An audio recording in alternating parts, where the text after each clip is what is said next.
وأشهد أن لا إله إلا الله وحده لا شريك له وأشهد أن سيدنا ومولانا محمدا عبده ورسوله صلى الله على سيدنا محمد وعلى آله وصحبه وسلم تسليما كثيرا كثيرا. أعوذ بالله من الشيطان الرجيم. بسم الله الرحمن الرحيم.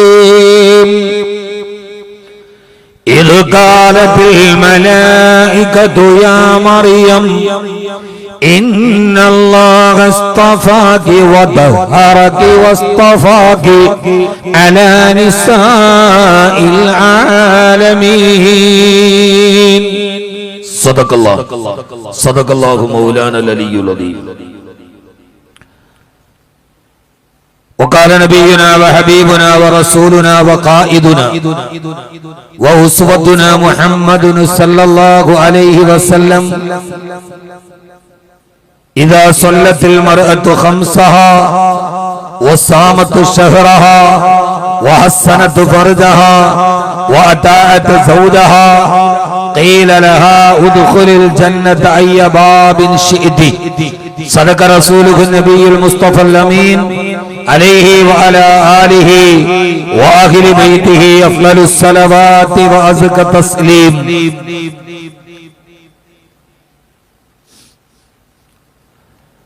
صلى الله على النبي وسلم دائما كما أبدى الرشاد وعلما عداد كل مكونات كلما حج اللطيق وزمزما وحتيما. صلوا عليه وسلموا تسليما.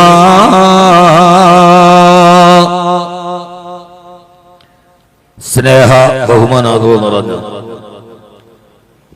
ആദരണീയരും ബഹുമാന്യരുമായ ഉലമാക്കളെ, ഉമറാക്കളെ, പ്രിയ സഹോദരങ്ങളെ, സഹോദരിമാരെ, സർവലോക സിട്ടാവും സർവലോക പരിപാലകനും സർവാധിനാഥനുമായ അല്ലാഹു സുബ്ഹാനഹു വ തആല ഈ പുണ്യമായ സദസ്സിന്റെ പവിത്രതയും പരിശുദ്ധതയും പരിപാവനതയും കൊണ്ട് നമ്മുടെ ഗതകാല ജീവിതത്തിലെ സമസ്ത അപരാധങ്ങളും പുറത്തു മാപ്പാക്കി തരുമാറാകട്ടെ. ശിഷ്ടമുള്ള ജീവിതം പാപങ്ങളിൽ നിന്ന് ഒഴിഞ്ഞുമാറി അള്ളാഹുവിനും അവന്റെ പ്രവാചകനും വഴിപ്പെട്ട് ജീവിക്കുവാൻ ആദ്യമായി എന്നോടും ശേഷം നിങ്ങളോടും ഞാൻ വസിയ്യത്ത് ചെയ്യുകയാണ്. അള്ളാഹുവിന്റെ അതിമഹത്തായ അനുഗ്രഹത്താൽ 2 വർഷത്തിലൊരിക്കൽ നടന്നു വരുന്ന നെല്ലിക്കുന്ന് തങ്ങളുപ്പാപ്പ മഖാം ഉറൂസിൽ അനുഗ്രഹീതമായ ഒരു റജബിന്റെ വെള്ളിയാഴ്ച രാവിൽ നാം ഒരുമിച്ച് കൂടുകയാണ്.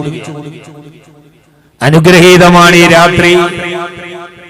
കനകാണാക്കടല് പോലെ കനകവിഞ്ഞൊടുക്കുന്ന കാരുണ്യത്തിന്റെ ഉടമസ്ഥനായ കരുണാഭാരതിയായ അള്ളാഹുവിന്റെ കരുണാ കടാക്ഷം കടല് പോലെ പരന്നൊടുകുന്ന റജബിന്റെ പുണ്യമായ ഒരു വെള്ളിയാഴ്ച രാവ്, ദുആയ്ക്ക് ഇജാബത്തുള്ള രാവ്, വളരെ മനോഹരമായി എന്റെ പ്രിയ സുഹൃത്ത് കേരളക്കരയുടെ പ്രഗത്ഭനായ പ്രഭാഷകൻ, നിങ്ങളുടെയൊക്കെ സുപരിചിതനായ മുബാറക് മസ്ജിദിന്റെ ചീഫ് ഇമാം അബ്ദുൾ റസാഖ് അബ്റാരിയുടെ വളരെ കാര്യഗംഭീരമായ പ്രഭാഷണം നടന്നു കഴിഞ്ഞു. എന്റെ ഒരു അഭിപ്രായത്തിൽ അദ്ദേഹം തന്നെ ഇത് തുടർന്ന് മുഴുപ്പിക്കലായിരുന്നു നല്ലത് എന്നൊരു അഭിപ്രായം എനിക്കുണ്ട്. പക്ഷേ കഴിഞ്ഞ വർഷവും ഈ വർഷവും നമ്മുടെ എല്ലാവരുടെയും പ്രിയങ്കരനായ MLA, പ്രിയപ്പെട്ട ഈ ഉറൂസ് കമ്മിറ്റിയുടെ നേതൃത്വം നൽകുന്ന ബഹുമാന്യനായ എന്നെ നെല്ലിക്കുന്ന് സാഹിബ് വളരെ സ്നേഹത്തോടുകൂടി ക്ഷണിക്കുകയും എന്നാൽ അതിൽ പങ്കെടുക്കണമെന്ന ഒരു അതീവമായ ആഗ്രഹത്തിൽ ഇവിടെ ഒരുമിച്ച് കൂടിയതാണ്. അതുകൊണ്ട് കൂടുതൽ ആമുഖങ്ങളൊന്നുമില്ലാതെ നമുക്ക് ഇൻഷാ അല്ലാഹ് പറഞ്ഞ് അവസാനിപ്പിക്കാം. അല്ലാഹു സ്വീകരിക്കട്ടെ. ആമീൻ പറയ്. അബ്റാരിയുടെ പ്രഭാഷണം കഴിഞ്ഞു. ഇതിനൊരു വലിയ പ്രഭാഷണത്തിന് വലിയ ആവശ്യമൊന്നുമില്ല. വലത്തോട്ട് തിരിഞ്ഞാൽ തന്നെ വളരെ മൗനമായി മൂകമായി ഒരായുസ് മുഴുവനും നമ്മോട് പറയാനുള്ള പ്രഭാഷണം ഈ മീസാൻ കല്ലുകൾ പറയുന്നുണ്ട്. അതിനേക്കാൾ വലിയ ഒരു പ്രഭാഷണത്തിന് യാതൊരുവിധ ആവശ്യകതയുമില്ല. അങ്ങോട്ട് നോക്കിയാൽ മതി. സ്വപ്നങ്ങളും ആഗ്രഹങ്ങളും അഭിലാഷങ്ങളും എല്ലാം മണ്ണിട്ട് മൂടി നമ്മിൽ നിന്ന് വിടഞ്ഞു പോയ ആളുകൾ ആ 6 അടി മണ്ണിന്റെ ഉള്ളിൽ നമ്മോട് പറയുന്നുണ്ട് വരാനിരിക്കുന്ന ലോകത്തിന്റെ ഭയാനകതകളെ. അതിന്റെ ഉള്ളിലെ നാം ഇതേവരെ കാണാത്ത അനന്യ സാധാരണമായ അഭൗമികമായ ലോകത്തിന്റെ വർത്തമാനങ്ങളെ. ഈ ഖബറുകളിൽ പോയവർക്ക് നാവുണ്ടായിരുന്നെങ്കിൽ അവര് നമ്മളോട് സംസാരിക്കുമായിരുന്നെങ്കിൽ ഈ ഭൂമിയിൽ മനുഷ്യൻ തിന്മകളെ പുൽകുമായിരുന്നില്ല. നമ്മിൽ നിന്ന് മരണപ്പെട്ടു പോയവർ പാതിരാത്രിയിൽ നമ്മുടെ വീട്ടിൽ വിരുന്നു വന്ന് 6 അടി മണ്ണിൽ അവര് കണ്ട കാഴ്ചകളെ നമ്മോട് പറയുമായിരുന്നെങ്കിൽ ഒരാൾക്ക് പോലും സുജൂദിൽ നിന്ന് നെറ്റിത്തടം ഉയർത്തുവാൻ കഴിയുമായിരുന്നില്ല. ഒരാൾ പോലും തെറ്റിലോട്ട് കടന്നു പോകുമായിരുന്നില്ല. എന്ത് ചെയ്യാൻ? 6 അടി മണ്ണിലേക്ക് പോകുന്നവന് പിന്നീടെല്ലാം പറയാനുള്ള ലോകം പരലോകമാണെന്ന പരമമായ യാഥാർത്ഥ്യത്തിലൂടെ നാം നടന്നു പോകുമ്പോൾ പ്രിയപ്പെട്ട സഹോദരങ്ങളോട് സഹോദരിമാരോട് അല്ലാഹു സുബ്ഹാനഹു വ തആല ജീവിതത്തിന്റെ ഇന്നലകളിലൂടെ നടന്നു പോകുന്ന ആ കാലത്ത് നമ്മുടെ എല്ലാവരുടെയും ജീവിതത്തെ നന്നാക്കുവാനും അത് നന്മയുടെ ഭാഗത്തു കൂടി കടന്നു പോകുവാനും അല്ലാഹു സുബ്ഹാനഹു വ തആല നമുക്കെല്ലാവർക്കും തൗഫീഖ് നൽകി അനുഗ്രഹിക്കുമാറാകട്ടെ എന്ന ദുആയോടുകൂടി കൂടുതൽ ആമുഖങ്ങളൊന്നുമില്ലാതെ വളരെ പ്രധാനപ്പെട്ട ഒരു വിഷയത്തിലേക്ക് ഞാൻ കടന്നു പോവുകയാണ്. ഒരു മനുഷ്യനെ സംബന്ധിച്ചിടത്തോളം, ഒരു വിശ്വാസിയെ സംബന്ധിച്ചിടത്തോളം അവന്റെ ജീവിതത്തിൽ അവനെ എപ്പോഴും കൊണ്ടുപോകേണ്ട വളരെ പ്രധാനപ്പെട്ട ചില മൂല്യങ്ങളിലേക്ക്, പൂർണ്ണതകളിലേക്ക് നമുക്കെല്ലാവർക്കും എത്താൻ കഴിയേണ്ടതുണ്ട്. ആദരവായ പ്രവാചകൻ നബി മുഹമ്മദ് മുസ്തഫ ഈ ചിതറിത്തെറിച്ച് നിൽക്കുന്ന ആളുകള് ഒന്നിച്ചു വന്നിരുന്നാൽ പ്രഭാഷകനെ സംബന്ധിച്ചോളം നന്നായി ഇത് പറയാൻ ഒരു സുഖമാകും എന്ന് ഞാൻ വളരെ വിനീതമായി നിങ്ങളോട് ഓർമ്മിപ്പിക്കുകയാണ്. അവിടെ ഇവിടെയൊക്കെ നിൽക്കുന്ന ആളുകളില്ലേ, സ്റ്റാൻഡിംഗ് കമ്മിറ്റി ചെയർമാൻമാർ, അതൊക്കെ തെരഞ്ഞെടുപ്പൊക്കെ കഴിഞ്ഞല്ലോ എടുത്തു മണ്ഡലത്തിലൊക്കെ. ഒരല്പനേരം ഞാൻ പ്രസംഗിക്കുന്നില്ല, 12 മണിക്ക് നമ്മൾ അവസാനിപ്പിക്കും. റജബിന്റെ വെള്ളിയാഴ്ച രാവ്, ദുആയ്ക്ക് ഇജാബത്തുള്ള രാവ്, ഒന്നിച്ചിരുന്ന് ഒരാമയും പറയാൻ പറ്റുന്ന ഏറ്റവും പ്രധാനപ്പെട്ട ഒരു സമയമാണിത്. അല്ലാഹു സുബ്ഹാനഹു വ തആല നമ്മളെല്ലാവരെയും അവിടെ എത്തിക്കുമാറാകട്ടെ. അല്ലാഹു എത്തിക്കുമാറാകട്ടെ. അല്ലാഹു എത്തിക്കുമാറാകട്ടെ.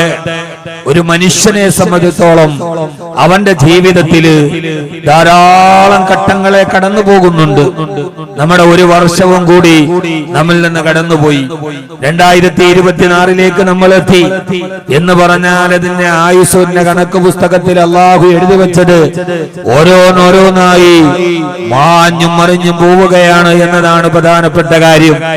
ഈ കുടിഞ്ഞുപോക്കിന്റെ കാലത്ത് ഈ എല്ലാവിധ ആയുസ്സുകളും ആഴ്ചകളുമൊക്കെ നമ്മിൽ നിന്ന് വിട പറഞ്ഞു പോകുന്ന ഒരു കാലത്ത്, മരണം നമ്മെ മാടി വിളിക്കുന്ന ഒരു കാലത്ത്, വളരെയേറെ അപ്രതീക്ഷിതമായ മരണങ്ങൾ, ഒരു അപകടം കൊണ്ട് തന്നെ ഒരു കുടുംബത്തിന്റെ അടിത്തറ തന്നെ നഷ്ടപ്പെട്ടു പോകുന്ന മരണങ്ങൾ. കഴിഞ്ഞ ആഴ്ചയാണ് നമ്മൾ അറിഞ്ഞത്, അബുദാബിയിൽ നിന്ന് ദുബൈയിലേക്ക് പോകുന്ന യാത്രയിൽ ഒരല്പനേരമുണ്ടായ ഒരു അപകടത്തിൽ ഒരു കുടുംബത്തിലെ 4 കുഞ്ഞുങ്ങൾ ഒരേപോലെ ഒരേ സമയത്ത് മരണത്തിലോട്ട് നടന്നു പോകുന്ന, ജീവിതത്തിന്റെ എല്ലാ സ്വപ്നങ്ങളും ഒരു ചീട്ടുകൊട്ടാരം പോലെ തകർന്നു പോകുമെന്ന് ഒരു നിമിഷം മതി ജീവിതം മാറിമറിയാനെന്ന് നമ്മോട് ഓർമ്മിപ്പിക്കുന്ന ഓരോരോ വാർത്തകൾ കേൾക്കുമ്പോഴാണ് ഇന്നലെ നാം വീണ്ടും കേൾക്കുന്നത് സൗദിയിൽ വാഹനാപകടം, അവിടുത്തെ 4ാമത്തെ പെൺകുഞ്ഞും ഇന്ന് വിട പറഞ്ഞു പോയി എന്ന്. ഈ മരണം, ഇങ്ങനെ മരണത്തിന്റെ വാർത്തകൾ ജീവിതത്തിൽ ഒരു മനുഷ്യൻ സമ്പാദിച്ചതല്ല. അവന്റെ എല്ലാ സ്വപ്നങ്ങളും ഒരു നിമിഷം കൊണ്ട് തകർന്നു പോകുമ്പോ, സഹോദര, മനുഷ്യനെ സംബന്ധിച്ചോളം ഏറ്റവും പ്രധാനപ്പെട്ടത്, ആദ്യത്തെ മനുഷ്യൻ ഈ ഭൂമിയിലോട്ട് വരുമ്പോഴേ അവന്റെ ജീവിതത്തിലേക്ക് മാനവരാശിക്ക് കൊടുത്ത ഒരു സമ്മാനമുണ്ട്. ആ ഒരു ഓർമ്മകളിലൂടെ നമ്മുടെ ജീവിതത്തെ മുന്നോട്ട് കൊണ്ടുപോകാൻ, നമ്മുടെ ആയുസ്സുകളെ മുമ്പോട്ട് കൊണ്ടുപോകാൻ നമുക്ക് കഴിയേണ്ടതുണ്ട്. അല്ലാഹു നമുക്ക് തൗഫീഖ് നൽകി അനുഗ്രഹിക്കുമാറാകട്ടെ. ആമീൻ യാ റബ്ബൽ ആലമീൻ. മരണം, ഓരോരോ വാർത്തകൾ മനസ്സിങ്ങനെ മരവിച്ചു നിൽക്കുമ്പോ, നാളെ ഒരു സമയത്ത് നമ്മളാവാം കഴിഞ്ഞ ഒരാഴ്ചക്കുള്ളിൽ കണ്ട ഒരു കുടുംബത്തിലെ 4 കുഞ്ഞുങ്ങൾ. എന്നോട് ആ സഹോദരൻ വിളിച്ചിട്ട് പറഞ്ഞു, 3 കുട്ടികൾ മരണപ്പെട്ടിട്ട് അവരുടെ കബറ് കുടിച്ച് മയ്യത്ത് നിസ്കരിച്ച് കബറടക്കാൻ വേണ്ടി അവിടേക്ക് പോകുമ്പോഴാണ് അടുത്ത വാർത്ത വരുന്നത്, 4ാമത്തെ കുഞ്ഞു മരിച്ചു. പിന്നെ ആ കബറടക്കം പിറ്റേ ദിവസത്തേക്ക് മാറ്റിവെച്ചു. 2-3 വയസ്സിന്റെ പ്രായം മാത്രമുള്ള താൻ താലോലിച്ചു വളർത്തിയ 4 മക്കൾ മരവിച്ചിങ്ങനെ മരിച്ചു കിടക്കുമ്പോ, അപകടത്തിൽ നിന്ന് ആശുപത്രി കിടക്കയിൽ നിന്ന് വീൽ ചെയറിൽ വന്ന് തന്റെ മക്കളെ 4 മക്കളെ ഒരേ സമയത്ത് കബറടക്കേണ്ടി വരുന്ന പിതാവ്, അവരുടെ കൂടെ മരണപ്പെട്ടു പോയ, ജീവിതത്തിന്റെ 2 അറ്റം കൂട്ടിമുട്ടിക്കാൻ വേണ്ടി പോയ ഒരു പാവപ്പെട്ട വേലക്കാരി, ഒരു പാവപ്പെട്ട സാധാരണക്കാരിയായ പെണ്ണ്, ആ നടുക്കലിൽ നിന്ന് മാറുന്നതിന് മുമ്പേ ഇന്നലെ വീണ്ടും കേൾക്കുന്നു സൗദിയിൽ വാഹനാപകടം, 4 പേർ, 4ാമത്തെ കുട്ടിയും മരണപ്പെട്ടു പോകുന്നു. ഇന്നലെ വൈകുന്നേരം പ്രസംഗത്തിന് കേൾക്കുമ്പോ അടുത്ത വാർത്ത, വീട്ടുകാരോടൊത്ത് വീട്ടുമുറ്റത്ത് കളിച്ചുകൊണ്ടിരുന്ന 19 വയസ്സുകാരി പുടുന്നനെ കുഴഞ്ഞു വീണു മരിച്ചു. മുമ്പ് ആരോഗ്യ പ്രശ്നങ്ങളില്ല, വീട്ടുകാരോടൊത്ത് വൈകുന്നേര സമയത്ത് വീട്ടുമുറ്റത്ത് കളിച്ചുകൊണ്ട് നിൽക്കുന്ന 19 വയസ്സുകാരി പൂർവകാല രോഗങ്ങളോ അനാരോഗ്യങ്ങളോ ഇല്ലാതെ കുഴഞ്ഞു വീണു മരിക്കുന്നു. ഞാനൊരു പത്രവാർത്തകളെ പറഞ്ഞതല്ല. ഇങ്ങനെ നമ്മുടെ മുമ്പിൽ മരണം ഇങ്ങനെ വന്നു പോകുമ്പോ നമ്മളെ സംബന്ധിച്ചോളം വളരെ പ്രധാനപ്പെട്ട ഒരു കാര്യമുണ്ട്. ആ കാര്യം, ആദ്യത്തെ മനുഷ്യൻ ഈ ഭൂമിയിലോട്ട് വരുമ്പോ ഭൂമിയിലെ മാനവലോകത്തിന് മുഴുവനും കൊടുത്ത ആദ്യത്തെ ഒരു സന്ദേശമുണ്ട്. അവന്റെ ജീവിതത്തിൽ അവസാനം വരെ ഓരോ ദിവസവും അവൻ ചെയ്യേണ്ട ആദ്യത്തെ മനുഷ്യൻ ഭൂമിയിൽ വന്ന ഉടനെ ചെയ്ത ആദ്യത്തെ കാര്യമേതാ? ആദ്യ മനുഷ്യൻ ആദം നബി അലൈഹിസ്സലാത്തു വസ്സലാം. മനുഷ്യൻ, ഞാൻ അത് മാത്രം ഒരു അല്പസമയം കൊണ്ട് പറയുന്നുള്ളൂ, ഒരു വിശാലമായ വിഷയം പറയാൻ സമയമില്ലാത്തത് കൊണ്ട്. ആദ്യത്തെ മനുഷ്യൻ ഭൂമിയിൽ വന്നപ്പോ ആദ്യമായി മാനവലോകത്തിന് അവസാനം വരെ വരുന്ന മനുഷ്യന് കൊടുത്ത ഏറ്റവും പ്രധാനപ്പെട്ട ഒരു സതുപദേശമുണ്ട്. ആ സതുപദേശമേതാ? മാനവരാശി മനുഷ്യലോകം നരവംശലോകത്ത് നിലവന്നത് മുതൽ ആദ്യത്തെ മനുഷ്യൻ ഭൂമിയിലേക്ക് വന്നപ്പോ ചെയ്ത ആദ്യത്തെ കർമ്മമേതെന്നറിയുമോ? കാല റബ്ബനാ ലലംനാ അൻഫുസനാ വഇൻ ലം തഗ്ഫിർ ലനാ വതർഹംനാ ലനകൂനന്ന മിനൽ ഖാസിരീൻ. അറിയാതെ സ്വർഗ്ഗലോകത്ത് നിലനിൽക്കുമ്പോ അല്ലാഹു സുബ്ഹാനഹു വ തആലയുടെ കൽപ്പനകളെ ധിക്കരിച്ച് ചെയ്തു പോയൊരു പാപത്തിന്റെ പേരിൽ ആദ്യമായി മാനവവംശത്തിന്റെ പിതാവായ ആദം നബി അലൈഹിസ്സലാത്തു വസ്സലാം ഭൂമിയിലേക്ക് വന്ന് ആദ്യം ചെയ്ത കാര്യം അല്ലാഹുവിനോട് തൗബ ചെയ്യലാണ്, പശ്ചാത്തപിക്കലാണ്. ജീവിതത്തിൽ ചെയ്തു പോയ അപരാധങ്ങൾ മാനവികമാണ്, മാനുഷ്യ സഹജമാണ്. ഇനി വരാനിരിക്കുന്ന മനുഷ്യരവരുടെ പ്രായ വ്യത്യാസമില്ലാതെ, ലിംഗവ്യത്യാസങ്ങളില്ലാതെ മനുഷ്യന് സ്വതവേ പാപം ചെയ്യുന്നവരാ. അന്നാസു ബനു ആദം വകുല്ലു ബനി ആദമ ഖത്താഊ. ഈ മക്കാബറൂസിൽ തടിച്ചുകൂടിയ പ്രിയപ്പെട്ട യുവാക്കളോട് പ്രത്യേകിച്ച് അല്ലാഹുവിന്റെ പ്രവാചകൻ നബി മുഹമ്മദ് മുസ്തഫ സല്ലല്ലാഹു അലൈഹി വസല്ലമ അല്ലാഹുവിന്റെ പ്രവാചകൻ പറഞ്ഞത് ആദമിന്റെ മക്കളെല്ലാം തെറ്റ് ചെയ്യുന്ന പ്രകൃതമുള്ളവരാ. ആ തെറ്റ് ചെയ്യാത്തവർ ഒരാളും ഉണ്ടാവുകയില്ല. അതുകൊണ്ട് തന്നെ മനുഷ്യന്റെ ജീവിതത്തിൽ എപ്പോഴും ഒരു പശ്ചാത്താപം ഉണ്ടാകണമെന്ന് മാത്രമല്ല, ഏത് സമയത്തും പശ്ചാത്താപ വിവശമായൊരു ഹൃദയം ഒരു മുഅ്മിനിന്റെ പ്രധാനപ്പെട്ട കടമയാണ്. യാ അയ്യുഹല്ലദീന ആമനൂ തൂബൂ ഇലല്ലാഹി തൗബതൻ നസൂഹാ. യാ അയ്യുഹല്ലദീന ആമനൂ തൂബൂ ഇലല്ലാഹി തൗബതൻ നസൂഹാ. അല്ലയോ സത്യവിശ്വാസികളെ, ഏത് സമയത്തും നിങ്ങളുടെ ഹൃദയം പശ്ചാത്താപ വിവശമായിരിക്കണം. ഓരോ പകലുകളിലും ചെയ്ത പാപങ്ങളെ കുറിച്ച് രാത്രിയിൽ കിടക്കുന്നതിന് മുമ്പ് വിചാരണ ചെയ്യണം. അങ്ങനെ ഓരോ ദിവസവും നമ്മുടെ ജീവിതത്തെ നമ്മൾ വിചാരണ ചെയ്താൽ ആ വിചാരണയാണ് ഏത് സമയത്തും മരണത്തെ സ്വീകരിക്കാൻ നമുക്ക് കഴിയുന്നതെന്ന് സഹോദര സഹോദരി മനസ്സിലാക്കേണ്ടതല്ലേ. അല്ലാഹു നമ്മുടെ ജീവിതത്തിൽ പശ്ചാത്താപ ബോധം തരട്ടെ. ഏത് സമയത്തും മരണം നമ്മുടെ മുമ്പിലേക്ക് വന്നാലും ആ സമയത്തൊക്കെ നമുക്ക് മരണത്തിന് പാകപ്പെട്ടിരിക്കാൻ കഴിയുന്നതെങ്ങനെയാ? ഇന്ന് രാത്രിയിലെ ഉറൂസിന്റെ വകലും കഴിഞ്ഞ് വീട്ടിൽ പോകുമ്പോ രാത്രിയിൽ കിടക്കുന്നതിന് മുമ്പ് നമ്മളൊന്ന് പശ്ചാത്തപിക്കണം സഹോദരാ. അഫലാ ഉഖ്സിമു ബിന്നഫ്സിൽ ലവ്വാമാ. അല്ലാഹുവിന്റെ ഖുർആൻ നമ്മളോട് പറയുകയാണ്, ഏത് സമയത്തും നിങ്ങളുടെ വിരലുകളെ നിങ്ങളുടെ സ്വന്തം ശരീരത്തിലേക്ക് തിരിച്ചു വെച്ചിട്ട് ചോദിക്കണം, ഇന്ന് സുബഹി ബാങ്ക് വിളിച്ചത് മുതൽ ഇശാ വരെ കണ്ണുകളെ നീ എത്ര ഹറാമാണ് കണ്ടത്, കാതുകളെ നീ എത്ര ഹറാമാണ് കേട്ടത്, കാലുകളെ നീ എത്ര ഹറാമിലേക്കാണ് നടന്നത്, കൽബേ നീ എത്ര പാപമാണ് ചിന്തിച്ചത്, നാവേ നീ എത്ര ദോഷങ്ങളാണ് പറഞ്ഞത്. അതുകൊണ്ട് അല്ലാഹുവേ അല്ലാഹുവേ, രാത്രിയിലെങ്ങാനും കണ്ണടച്ചിട്ട് രാവിലെ എഴുന്നേക്കാൻ എനിക്ക് കഴിഞ്ഞില്ലെങ്കിൽ പടച്ചവനെ ഞാൻ തൗബ ചെയ്യുന്നു അല്ലാ. ഓരോ ദിവസവും കിടക്കുന്നതിന് മുമ്പ് നമ്മുടെ ജീവിതത്തിൽ ഒരു പശ്ചാത്താപം ഉണ്ടാവണം. ആദ്യത്തെ മനുഷ്യൻ ഭൂമിയിലേക്ക് വന്നിട്ട് ചെയ്ത ആദ്യത്തെ അമലേതെന്നറിയോ? അത് നിസ്കാരമല്ല, അത് നോമ്പല്ല, അത് ദിക്റുകളല്ല. ആദ്യ മനുഷ്യൻ ഈ ഭൂമിയുടെ പ്രപഞ്ചത്തിന്റെ മണ്ണിന്റെ മുകളിലേക്ക് കാല് തൊട്ടപ്പോ അല്ലാഹു അവനാദ്യ മനുഷ്യനായ ആദം നബി അലൈഹിസ്സലാത്തു വസ്സലാമിലൂടെ പഠിപ്പിച്ചു തന്നത് ഏത് സമയത്തും അല്ലാഹുവിലേക്ക് മടങ്ങുമെന്ന ബോധമുണ്ടാവുകയും ഏത് സമയത്തും ജീവിതത്തിൽ അറിയാതെയും അറിഞ്ഞ് സംഭവിച്ചു പോയ അപരാധങ്ങളെ കുറിച്ച് കൽവിലെപ്പോഴും പേടിയുണ്ടാവണം, കണ്ണിലെപ്പോഴും കണ്ണീര് പൊടിയണം, കൽവെപ്പോഴും പ്രകമ്പനം കൊള്ളണം, കാലുകളെപ്പോഴും പാപങ്ങളോട്ടിട്ട് തളരണം, ഹൃദയം എപ്പോഴും പശ്ചാത്താപ വിവശമാകണം, കവിൾ തടങ്ങൾ കണ്ണുനീരിലൂടെ തടം തല്ലിയാത്തൊടുകണം. എന്റെ പ്രിയപ്പെട്ട സഹോദരാ സഹോദരി, ഇന്നലകളിലേക്കൊന്ന് തിരിഞ്ഞു നോക്ക്. ബാല്യങ്ങളെ കടന്ന് കൗമാരം കടന്ന് യൗവനവും കഴിഞ്ഞ് വാർദ്ധക്യത്തിലേക്ക് എത്തുമ്പോ ഓരോ മാസങ്ങളും കലണ്ടറുകളും നമ്മുടെ ഭിത്തിയിൽ നിന്ന് പറിച്ചെടുക്കുമ്പോ 2026 കടന്നു വരുമ്പോ ആർക്കും അറിയാതെ പടച്ചവൻ എഴുതി വെച്ച ആയുസ്സിൽ നിന്നൊരു വർഷം കടന്നുപോയതല്ലേ. കുറയുന്നു കൊല്ലങ്ങൾ, കുറയുന്നു കൊല്ലങ്ങൾ, മാസങ്ങളാഴ്ച, കടികൾ കണക്കെ നിനായൂസ് തീർച്ച.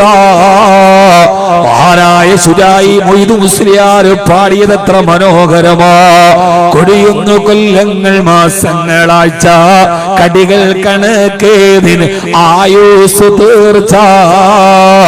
പോകുന്നു നിന്നെ മൺവീട്ടിലേക്ക് നോക്കുന്നു നീയോ പൊൻവീട്ടിലേക്ക്. സഹോദരായി 4 വരി ഒന്ന് ചിന്തിച്ചു നോക്കിയാൽ മതി. മഹാനായ ലോക ചരിത്രത്തെ മാറ്റിമറിച്ച ചിന്താധാരകളെ സമ്മാനിച്ച ശുജായി മൊയ്തു മുസ്ലിയാരുടെ 4 വരികളും മതി. ആ വരികൾ മതി ജീവിതത്തിന്റെ യാഥാർത്ഥ്യമെന്ന് മനസ്സിലാക്കാൻ. മാനവകൾ പറയുന്ന 4 വരിയേറെ നിറയോ സഹോദരാ. പുതിയ നമ്മുടെ ലോകത്തിന്റെ നവലോക ക്രമത്തിന്റെ ഭാഗമായി കിട്ടുന്നതെല്ലാം ആടിയും പാടിയും തുടിച്ചും തുള്ളിയും ജീവിക്കുന്ന പുതിയ കാലത്ത് കാസർഗോഡിന്റെ ടൗണുകളിലെ റാപ്പി മ്യൂസിക്കിന്റെ ആളുകൾ വരുമ്പോ പാതിരാവിന്റെ നിശബ്ദതയിലെ രാപ്പകലില്ലാതെ തടിച്ചുകൂടുന്ന എന്റെ പ്രിയപ്പെട്ട പെങ്ങളെ, പ്രിയപ്പെട്ട സഹോദര, ഞാനൊരു വിമർശകനായിട്ട് പറയുകയല്ല. പക്ഷേ നിങ്ങളോട് ഞാൻ ആത്മാർത്ഥമായി ചോദിക്കുന്നത്, റാപ്പ് വേടന്മാരുടെ മ്യൂസിക് വരുമ്പോ നിങ്ങൾ എന്ത് കേൾക്കാനാണ് പോയത്? കട്ടച്ചോര കൊണ്ട് ജ്യൂസ് അടിച്ചാൽ അത് ഏറ്റവും വലിയ ഫാഷനാകുമെന്ന് പറയുന്ന നമ്മുടെ തലമുറകൾക്കൊരു ദിശാബോധം കൊടുക്കാത്ത, പുതിയ തലമുറക്ക് പുതിയതായിട്ടൊരു ഉപദേശം പോലും ഇല്ലാത്ത, 6 വരി പാടിയാൽ അരവരി പോലും അർത്ഥമില്ലാത്ത, ലോകത്തിന്റെ ആഭാസങ്ങളെയും ആസുരതകളെയും അശ്ലീലങ്ങളെയും വിളിച്ചു വരുത്തുന്ന, ലോകത്തിന്റെ ഏറ്റവും തെറ്റായ സന്ദേശം നൽകുന്ന റാപ്പ് മ്യൂസിക് കേൾക്കാൻ പോകുന്ന പ്രിയപ്പെട്ട എന്റെ പ്രിയപ്പെട്ട സഹോദരാ,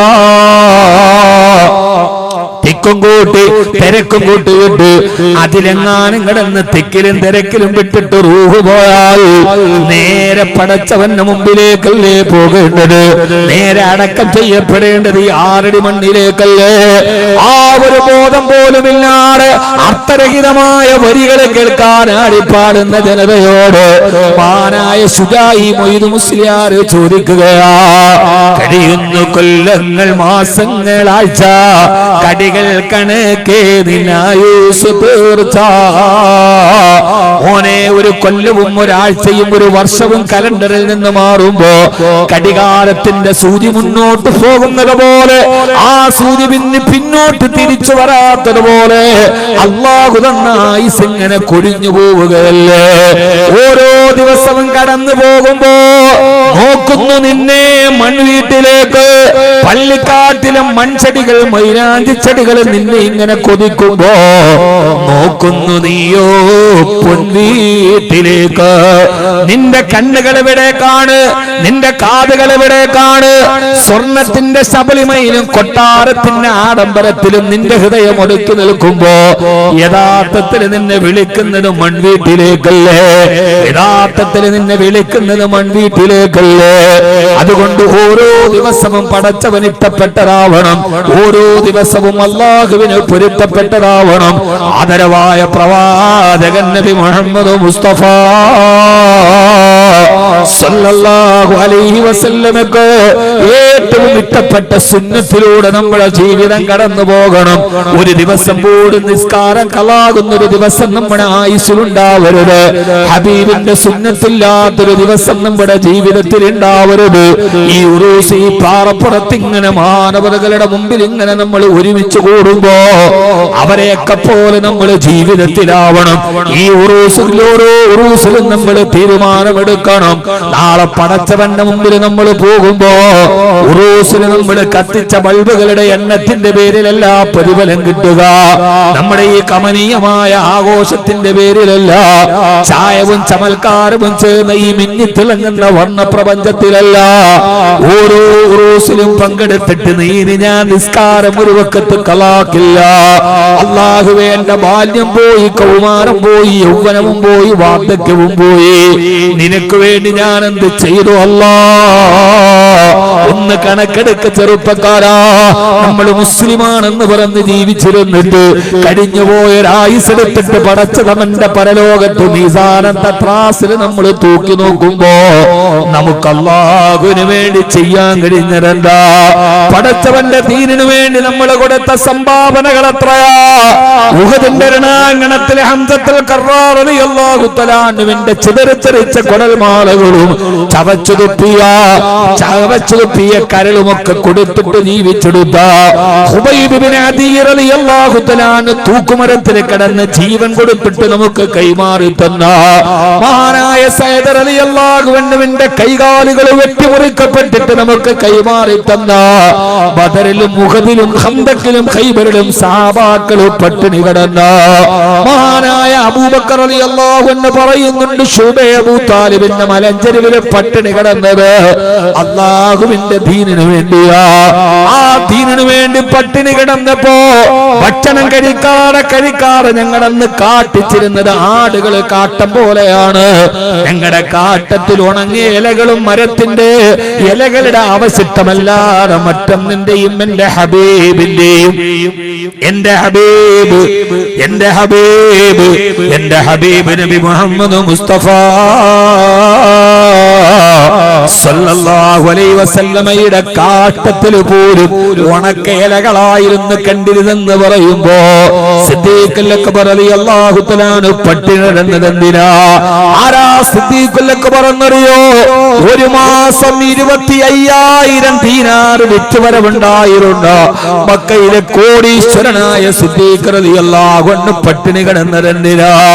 സഹോദരായി ദീൻ പോറലില്ലാതെ നമ്മുടെ കയ്യിൽ തരാനല്ലേ ഇന്ന് നമ്മൾ മുസ്ലിം എന്ന അഭിമാനത്തോടെ പറയുന്നുവെങ്കിൽ കഴിഞ്ഞ കാലത്ത് കടന്നുപോയ സഹാബത്തിന്റെ ഔലിയാക്കളുടെ ഉലമാക്കളുടെ അവരുടെ എല്ലാവരുടെയും ജീവിതത്തിന്റെ ത്യാഗത്തിന്റെ ഫലമായിട്ടല്ലേ. പക്ഷേ അള്ളാന്റെ ദീനിനു വേണ്ടി നമ്മൾ എന്താ കൊടുത്തത്? പടച്ചവന്റെ ദീനിനു വേണ്ടി വേർപ്പുതുള്ളികൾ, പടച്ചവന്റെ ദീനിനു വേണ്ടി രക്തകണങ്ങൾ, അള്ളാന്റെ ദീനിനു വേണ്ടി സമ്പത്തുകൾ, അള്ളാഹുവിന്റെ ദീനിനു വേണ്ടി ഭാര്യ നഷ്ടപ്പെട്ടവരെവിടെ? പടച്ചവന്റെ ദീനിനു വേണ്ടി മക്കള് നഷ്ടപ്പെട്ടവരെവിടെ? അള്ളാഹുടെ ദീനിനു വേണ്ടി സമ്പത്ത് ത്യജിച്ചവരെവിടെ? അള്ളാഹുടെ ദീനിനു വേണ്ടി കൗമാരത്തെ കൊടുത്തവരെവിടെ? അള്ളാഹുന്റെ ദീനിനു വേണ്ടി യൗവനത്തെ കൊടുത്തവരെവിടെ? കടൽ കടന്നു വരുന്ന വിദേശ സംസ്കാരത്തെ കെട്ടിപ്പിടിച്ചും വാരിപ്പുണർന്നും ആഗ്രഹിച്ചതെല്ലാം ആർഭാടത്തോടെ ആമോദത്തോടെ ജീവിച്ച എന്റെ പ്രിയപ്പെട്ട യുവാക്കളോട് ചോദിക്കുകയാ, അള്ളാഹുടെ ദീനിനു വേണ്ടി ജീവിതത്തിന്റെ ഏത് സുഖങ്ങളാണ് നമുക്ക് നഷ്ടപ്പെട്ടത്? ഏത് ആഗ്രഹങ്ങളാണ് നമ്മൾ ത്യജിച്ചു കളഞ്ഞത്? നൂറ്റാണ്ടുകൾക്ക് മുമ്പ് ബഗ്ദാദ് നഗരത്തിന്റെ ഓരത്തുകൂടി, ബഗ്ദാദ് നഗരമെന്ന ഇസ്ലാമിക രാജ്യത്തിന്റെ സാംസ്കാരിക ചിഹ്നങ്ങൾ മാറി നിന്നിരുന്ന ബഗ്ദാദ് അമേരിക്ക ഇന്ന് ചവച്ചു തുപ്പിക്കളെന്ന ഇറാഖ്, ലോകം കണ്ട രക്തദാഹിയായ ഡൊണാൾഡ് ട്രംപിന്റെ ഈ ഡൊണാൾഡ് ട്രംപ് എന്ന് പറയുന്ന ലോകം കണ്ട ഏകാധിപതിയുടെ ഒരു പരമാധികാര രാഷ്ട്രത്തിന്റെ ഉള്ളിലേക്ക് പാതിരാ സമയത്ത് കയറി ചെന്ന് ആ രാജ്യത്തിന്റെ ജനത തെരഞ്ഞെടുത്ത ഒരു പ്രസിഡന്റിനെ ഉറക്കറകളിലോട്ട് കടന്നു നിന്ന് പ്രസിഡന്റിന്റെ രാജകൊട്ടാരത്തിൽ കാവല് നിന്ന 15 അംഗരക്ഷകരുടെ ഇടനെഞ്ചിലേക്ക് വെടിയുണ്ടകളെ തുളച്ചു കയറി ഒരു സ്വാതന്ത്ര്യമുള്ള പരമാധികാര രാജ്യത്തിന്റെ പ്രസിഡന്റിനെ നിക്കോളാസ് മദിയൂറോയെ കൈകാലുകളിൽ വിലങ്ങണിയിച്ചിട്ട് അമേരിക്കയുടെ കൊണ്ടരാമയിൽ കൊണ്ടുവന്നിറക്കി അവിടെ നിന്ന് ലോസ് ആഞ്ചലസിലേക്ക് കൊണ്ടുപോയി ഏകാന്തതയുടെ തടവറയിലേക്ക് വലിച്ചെറിഞ്ഞിട്ട് അവരുടെ 5 ലക്ഷം ഡോളറുള്ള ആ എണ്ണ ഞാൻ ഇനി വിൽക്കുമെന്ന് പറഞ്ഞ ഫറോവയേക്കാൾ ഒരു ഏകാധിപതിയായ ഡൊണാൾഡ് ട്രംപിന്റെ ആ ഏകാധിപത്യത്തിന് അമേരിക്കയിൽ സ്ഥാനം നൽകിയ ജോർജ് ബുഷ് ചവച്ചരച്ച് കളഞ്ഞ ഇസ്ലാമിക നാഗരികതയുടെ കളിത്തൊട്ടിലായ മെസൊപ്പൊട്ടേമിയൻ സംസ്കാരം മുതൽ നൂഹ് നബിയുടെ കാലത്ത് പ്രളയമുണ്ടായ അടുപ്പ് പോലെ ഖുർആനിക ചരിത്രത്തിന്റെ ജീവിക്കുന്ന ആ സ്ഥലങ്ങളെ ചവച്ചു മരിച്ചു കളഞ്ഞ ഇറാഖ് ഉരുവാക്കുന്ന ഇസ്ലാമിക നാഗരികതയുടെ കളിത്തൊട്ടിലുണ്ട്. തലസ്ഥാന നഗരമായ ബഗ്ദാദിന്റെ ഓരത്തുകൂടി മഹാനായ അബൂ ഖുദാമത്ത് ശാമി റളിയല്ലാഹു അൻഹു കടന്നു പോകുന്നുണ്ട്. പേർഷ്യയുമായിട്ട് ഇസ്ലാമിക ലോകം യുദ്ധത്തിലേക്ക് പോകുമ്പോ അബൂ ഖുദാമ റളിയല്ലാഹു തആല ബഗ്ദാദിലെ പള്ളിയിൽ വെള്ളിയാഴ്ച ജുമാ നമസ്കാരം കഴിഞ്ഞ് മാനവകൾ വലിയൊരു പ്രഭാഷണം നടത്തിയത്രേ. അല്ലയോ മുസ്ലിമീങ്ങളെ, അല്ലയോ മുസ്ലിമീങ്ങളെ, അതാ ഇസ്ലാമിക ലോകം അപകടത്തിൽപ്പെടുകയാണ്. പേർഷ്യ ഇസ്ലാമിനെ തകർക്കാൻ വരുമ്പോ അല്ലാഹുവിന്റെ മാർഗത്തിലെ ധർമ്മ സമരം ചെയ്യാൻ ഈ നാട്ടിലെ യുവാക്കൾ മുഴുവനും ഒരുങ്ങണമെന്ന് വെള്ളിയാഴ്ച മിമ്പറിന്റെ ചുവട്ടിൽ പ്രസംഗം നടത്തിയിട്ട് മഹാനായ അബൂ ഖുദാമത്ത് ശാമി റഹിമഹുല്ലാഹ് വൈകുന്നേരം ഇങ്ങനെ പള്ളിയുടെ വെളിയിലൂടെ നടക്കുമ്പോ ആ സമയത്തൊരു സ്ത്രീ വന്ന് വിളിക്കുന്നു, അബൂ ഖുദാമ അസ്സലാമു അലൈക്കും. സലാം പറഞ്ഞപ്പോ അബൂ ഖുദാമ റളിയല്ലാഹു അൻഹു മടക്കിയില്ല. രണ്ടാമതും ആ സ്ത്രീ സലാം പറഞ്ഞു, അസ്സലാമു അലൈക്കും അബൂ ഖുദാമ. അബൂ ഖുദാമ രണ്ടാമത് സലാം മടക്കിയില്ല. മൂന്നാമതും ആ സ്ത്രീ പുറകെ നിന്ന് വിളിച്ചു, അസ്സലാമു അലൈക്കും യാ അബാ ഖുദാമ. ഒരന്യ സ്ത്രീ സലാം പറഞ്ഞപ്പോൾ മാനവറുകൾ മടക്കിയില്ല. ആ സമയത്ത് നടന്നു പോകും അബൂ ഖുദാമ റളിയല്ലാഹു അൻഹുവിന്റെ മുമ്പിലോട്ട് കയറിയിട്ട് ആ സ്ത്രീ ചോദിക്കുന്ന, അബൂ ഖുദാമ അഹകദാ തതഅമലൂന ബിനിസായിക്കും, ഈ നാട്ടിലെ സ്ത്രീകളോട് നിങ്ങൾ ഇങ്ങനെയാണോ പെരുമാറുക? 3 പ്രാവശ്യം നിങ്ങളോട് സലാം പറഞ്ഞിട്ട് നിങ്ങൾ മടക്കിയില്ലല്ലോ. ആ സമയത്ത് അബൂ ഖുദാമ റളിയല്ലാഹു തആല ചോദിക്കുന്നു, പെണ്ണേ എന്താണ് കാര്യം? ആ സമയത്ത് ആ സ്ത്രീ പറഞ്ഞ മറുപടി, ഈ തങ്ങളുപ്പാപ്പ നഗറിൽ എന്നെ ശ്രദ്ധിക്കാനെത്തിയ പ്രിയപ്പെട്ട സഹോദരിമാരോട് ഇത് പറഞ്ഞാൽ നിങ്ങൾക്ക് മനസ്സിലാകുമോ എന്ന് എനിക്കറിയില്ല.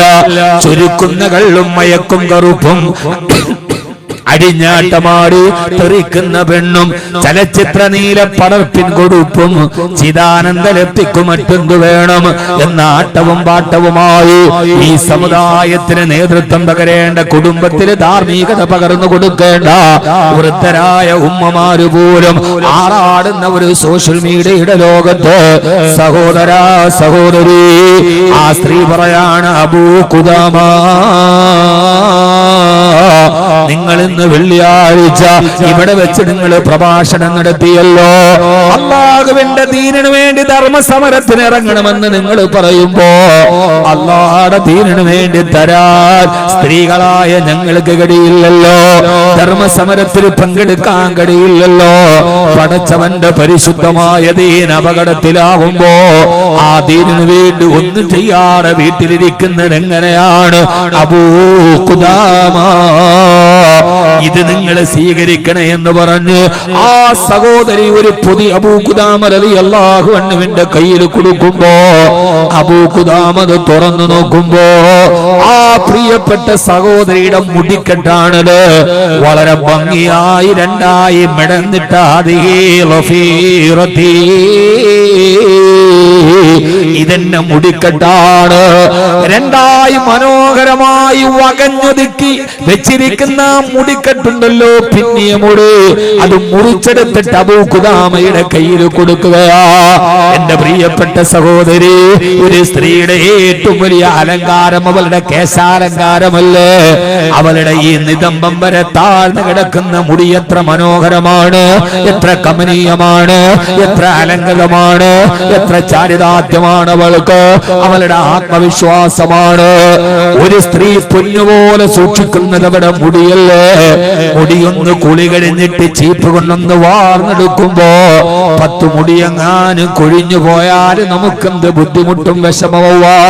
പിന്നെ ഗൂഗിളിൽ സെർച്ച് ചെയ്തിട്ട് ഏതൊക്കെ ലേപനങ്ങളും തൈലങ്ങളുമാ നമ്മൾ പുരട്ടാ. ആ സഹോദരി പറയുന്നു, അബൂ ഖുദാമ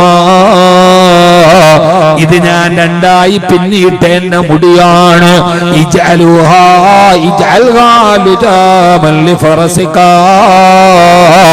അള്ളാഹുവിന്റെ ദീനിനു വേണ്ടി ധർമ്മസമരത്തിന് പോകുമ്പോ നിങ്ങൾ സഞ്ചരിക്കുന്ന കുതിരയുടെ കടിഞ്ഞാണായിട്ട് എന്റെ തലമുടി ഉപയോഗിക്കണേ എന്ന് തലമുടി മുറിച്ചെടുത്തിട്ട് അള്ളാഹുവിന്റെ മാർഗത്തില് ധർമ്മസമരം ചെയ്യുന്ന കുതിരയുടെ കടിഞ്ഞാണായി കൊടുത്ത സഹോദരിയെ നിനക്കറിയോ?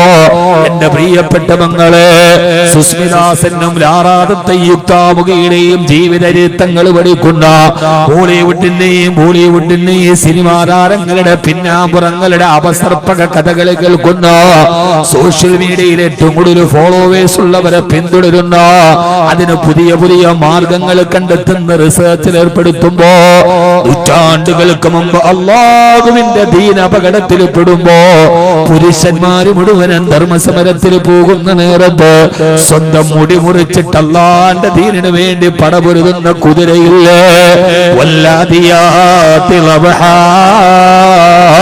ഫൽമുരിയാതി ഖദ്ഹാ ഫൽമുഗീറാതി സുബ്ഹാ. ആ കുതിരയുടെ കടിഞ്ഞാണായി കൊടുത്തപ്പോ അബൂ ഖുദാമ റളിയല്ലാഹു അൻഹുവിന്റെ കണ്ണ് നിറഞ്ഞുപോയി. മാനവറുകൾ മുന്നോട്ട് നടക്കുമ്പോ 13 വയസ്സുള്ളൊരു പൊന്നുമോൻ വരുന്നു. അബൂ ഖുദാമ, നിങ്ങൾ എന്നെ ഒന്ന് സൈന്യത്തിലെടുക്കുമോ? അള്ളാന്റെ ദീനിനു വേണ്ടി പോരാടാണ്. പുതിയ പുതിയ കൗമാരത്തോട് ഓർമ്മിപ്പിച്ചു തരട്ടെ. 13 വയസ്സുള്ള ഒരു കുഞ്ഞാണ് വന്ന് ചോദിക്കുന്നത്. അബൂ ഖുദാമ റളിയല്ലാഹു അൻഹു പറഞ്ഞു, വേണ്ട വേണ്ട, നീ 13 വയസ്സല്ലേ ഉള്ളൂ. അബൂ ഖുദാമ, ഞാൻ വളരെ മനോഹരമായിട്ട് അമ്പൈ തന്റെ ഉമ്മ എന്നെ പഠിപ്പിച്ചിട്ടുണ്ട്. ഞാൻ വളരെ ലക്ഷ്യത്തിലേക്ക് കൃത്യമായി അമ്പയുന്ന നിപുണനായ ഒരു അമ്പഭ്യാസിയാന്ന് പറഞ്ഞ് നിർബന്ധിച്ചപ്പോ അബൂ ഖുദാമ റളിയല്ലാഹു അൻഹു പറഞ്ഞു, മോനെ, നിന്നെ ഞാൻ എന്റെ സൈന്യത്തിൽ കൂടെ കൂട്ടാം. പക്ഷേ ഒരേ ഒരു ഡിമാൻഡ്, നമ്മൾ രണ്ടുപേരും പടച്ചവന്റെ ദീനിന് ധർമ്മസമരം ചെയ്തിട്ട് നമ്മളിൽ ആരാണോ ആദ്യം വിട പറയുന്നത് അയാൾ അല്ലാഹുവിന്റെ മുമ്പിൽ പോകുമ്പോ അവന്റെ കൂട്ടുകാരന് വേണ്ടി ശുപാർശ ചെയ്യണേ. ആരാണോ ആദ്യം മരിക്കുന്നത് പടച്ചവനോട് ശുപാർശ ചെയ്യണം. ഉടമ്പടി അംഗീകരിക്കപ്പെട്ടു. യുദ്ധത്തിന്റെ സ്ഥലത്ത് യുദ്ധം ഇങ്ങനെ കൊടുമ്പിരി കൊള്ളുമ്പോ ആ 13 വയസ്സുകാരൻ ഓടി വരുന്ന അബൂ ഖുദാമ, എനിക്കൊരു 3 അമ്പുകൾ കടം തരുമോ? അബൂ ഖുദാമ പറഞ്ഞു, ഇല്ല മോനെ, ഇത് കടം കൊടുക്കേണ്ട സ്ഥലമല്ല, ഇത് യുദ്ധഭൂമിയാണ്, യുദ്ധതന്ത്രങ്ങളുടെ ഭൂമിയാണിത്.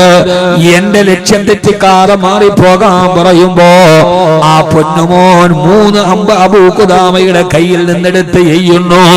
ഒന്നാമത്തെ അമ്പ് ലക്ഷ്യം കണ്ടു, രണ്ടാമത്തെ അമ്പും ലക്ഷ്യം കണ്ടു. അബൂ ഖുദാമ റളിയല്ലാഹു അൻഹു ആ 13 വയസ്സുകാരന്റെ സാമർത്ഥ്യത്തിൽ അത്ഭുതപ്പെട്ട് നിൽക്കുമ്പോ മൂന്നാമത്തെ അമ്പ് വന്ന് ആ കുഞ്ഞിന് ആ മൂന്നാമത്തെ അമ്പ് കൊലക്കുന്നതിന് മുമ്പ് അവന്റെ നെറ്റിയിലേക്ക് മറുഭാഗത്ത് നിന്നൊരു അമ്പ് വന്ന് പായുന്നു. അതവന്റെ നെറ്റിയിലേക്ക് തുളച്ചു കയറി ആ 13 വയസ്സുകാരൻ താഴോട്ട് വീടുന്നു. രക്തത്തിൽ കുളിച്ചു കിടക്കുന്ന 13 വയസ്സുകാരനെ കൈകൊണ്ട് താങ്ങിയെടുത്ത് തന്നെ മടിയിലേക്ക് വെച്ച് അബൂ ഖുദാമ റളിയല്ലാഹു അൻഹു പറയുന്നുണ്ട്, മോനെ, നമ്മൾ തമ്മിൽ ഒരു ഉടമ്പടിയുണ്ടല്ലോ. നമ്മളിലാരാണോ ആദ്യം ഷഹീദാകുന്നത് പടച്ചവന്റെ മുമ്പിൽ തന്റെ കൂട്ടുകാരന് വേണ്ടി ശുപാർശ ചെയ്യണമെന്ന്. മോനെ, അല്ലാഹുവിന്റെ ദീനിനു വേണ്ടി നീ ഷഹീദാവുകയാണ്. അബൂ ഖുദാമക്ക് വേണ്ടി ഒന്ന് ശുപാർശ ചെയ്തേക്കണേ. ആ സമയത്ത് രക്തത്തിൽ പിടഞ്ഞ് മരണവപ്രാളത്തിൽ പിടയുമ്പോ ആ 13 വയസ്സുകാരൻ ഒരു കടലാസ് തന്റെ പടച്ചട്ടയുടെ ഇടയിൽ നിന്നെടുത്തിട്ട് അബൂ ഖുദാമ റളിയല്ലാഹു അൻഹുവിനോട് പറയുന്നു, അബൂ ഖുദാമ, ഞാൻ മരിക്കുകയാണ്. നിങ്ങൾ ഈ കടലാസ് കൊണ്ടുപോയി എന്റെ ഉമ്മയുടെ കയ്യിൽ കൊടുക്കണേ. അബൂ ഖുദാമ റളിയല്ലാഹു അൻഹുവിന്റെ ചോദ്യം, മോനെ, ആയിരക്കണക്കിന് സ്ത്രീകളുള്ള ഒരു നാട്ടില് നിന്റെ ഉമ്മയെ ഞാൻ എങ്ങനെ തിരിച്ചറിയാനാണ്? മരണത്തിന്റെ വെപ്രാളത്തിൽ പിടയുന്ന പൊന്നുമോൻ പറഞ്ഞത് ഒരു ചരിത്രം പറയാനല്ല. കഴിഞ്ഞ കാലങ്ങളിൽ ഒരു കുടുംബം, ഒരു ഉമ്മയും മകനും അല്ലാഹുവിന്റെ ദീനിനെ എങ്ങനെയാണ് സമർപ്പണബോധത്തോടെ സ്വീകരിച്ചതെന്നറിയാൻ പുതിയ കാലത്ത് നമുക്കും ആ നാൾ വഴികളിലൂടെ നടന്നു പോവാൻ ആ മോൻ പറയുന്ന അബൂ ഖുദാമ, എന്റെ ഉമ്മയെ നിങ്ങൾക്ക് പരിചയമുണ്ട്. വെള്ളിയാഴ്ച പ്രസംഗം കടഞ്ഞ് വൈകുന്നേരം ഇറങ്ങി പോകുമ്പോ തന്റെ തലമുടി മുറിച്ചിട്ട് നിങ്ങളുടെ കുതിരയ്ക്ക് കടിഞ്ഞാണാക്കണമെന്ന് പറഞ്ഞ് ആ തലമുടി മുറിച്ചു തന്നൊരു പെണ്ണിനെ നിങ്ങൾക്കറിയോ? അതാണ് എന്റെ പ്രിയപ്പെട്ട ഉമ്മ, അതാണ് എന്റെ പ്രിയപ്പെട്ട ഉമ്മ. ആ ഉമ്മയാണ് എന്നെ വളർത്തിയത്. എന്റെ ഉമ്മയോട് പറയണേ, എന്തിനു വേണ്ടിയാണോ നിങ്ങൾ എന്നെ വളർത്തിയത് അത് ലക്ഷ്യം സഫലമായെന്ന് എന്റെ ഉമ്മയോട് പറയണമെന്ന് ആ 13 വയസ്സുകാരൻ അബൂ ഖുദാമത്ത് ശാമിയോട് പറയുമ്പോ അബൂ ഖുദാമത്ത് ശാമി റളിയല്ലാഹു അൻഹു ആ മാനവരുടെ കവിളിലൂടെ കണ്ണുനീരൊലിച്ചുപോയി. സഹോദരാ സഹോദരി, ഒരു ഉമ്മയും 13 വയസ്സുകാരായ തന്റെ മകനെ അല്ലാഹുവിന്റെ ദീനിനു വേണ്ടി സമർപ്പിച്ച ചരിത്രമാണിത്. നാളെ പടച്ചവന്റെ മുമ്പിൽ പോകുമ്പോ അല്ലാഹു നമ്മളോട് ചോദിക്കുമ്പോ അല്ലാഹുവിന്റെ ദീനിനു വേണ്ടി സമർപ്പിക്കാനും ജീവിക്കാനും നമ്മളെന്താ ചെയ്തത്? 13 വയസ്സുകാരൻ ഈ തലമുറയുടെ ഏറ്റവും വലിയ പ്രശ്നം യുവാക്കളല്ല. ഈ തലമുറയുടെ ഏറ്റവും വലിയ പ്രശ്നം കൗമാരമാണ്, യുവാക്കളല്ല. നമ്മുടെ ഈ തലമുറയുടെ പണ്ടൊക്കെ നമ്മൾ പറയും വഴിതെറ്റിപ്പോകുന്ന യുവാക്കൾ. അങ്ങനെ ഒരു വിഷയത്തിന് ആവശ്യമില്ല. പുതിയ തലമുറയുടെ പ്രശ്നം യുവാക്കളല്ല. നിങ്ങൾ എഴുതി വെച്ചോളി, പുതിയ തലമുറയുടെ വിഷയം കൗമാരമാണ്, ടീനേജ് ആണ്. 13 വയസ്സ് മുതൽ 19 വയസ്സ് വരെയുള്ള കൗമാരമാണ് പ്രശ്നം, യുവാക്കളല്ല. വേടന്റെ മ്യൂസിക് വരുമ്പോ പുതിയ റാപ്പ് ഗായകർ, ആരുടെയും പേരെടുത്ത് ഞാൻ പറയുന്നില്ല. അങ്ങനെ പേരെടുത്ത് പറയുന്നത് ഒരു പ്രബോധകന് യോജിച്ച ഒരു ശൈലിയാണ് എന്ന് ഞാൻ വിശ്വസിക്കുന്നില്ല. അതുകൊണ്ട് തന്നെ പുതിയ റാപ്പ് ഗായകർ യാതൊരുവിധ എന്ത് കേൾക്കാനായി പോണെന്ന് എനിക്ക് മനസ്സിലാവണില്ല. ഒന്നുകിൽ ആ സംഗീതത്തിന് ഒരു താളം ഉണ്ടാവും, അല്ലെങ്കിൽ അതിന് അർത്ഥവത്തായ വരി ഉണ്ടാവും. ഒന്നുമില്ല, കട്ടച്ചോര കൊണ്ട് ജ്യൂസ് അടിക്കണം, പിന്നെന്താ മദ്യം കുടിക്കണം. ഇത് കേൾക്കാൻ പോണത് ഏതായാലും ഒരു സിനിമാ പാട്ടാണെങ്കിൽ പോലും ഒരു കാലത്ത് അതിനൊരു അർത്ഥമുണ്ട്. വയലാറൊക്കെ എഴുതിയ ഒരു കാലത്ത് ഒന്നുമല്ലെങ്കിലും അത് ജീവിതത്തെങ്കിലും വരച്ചു കാണിക്കും.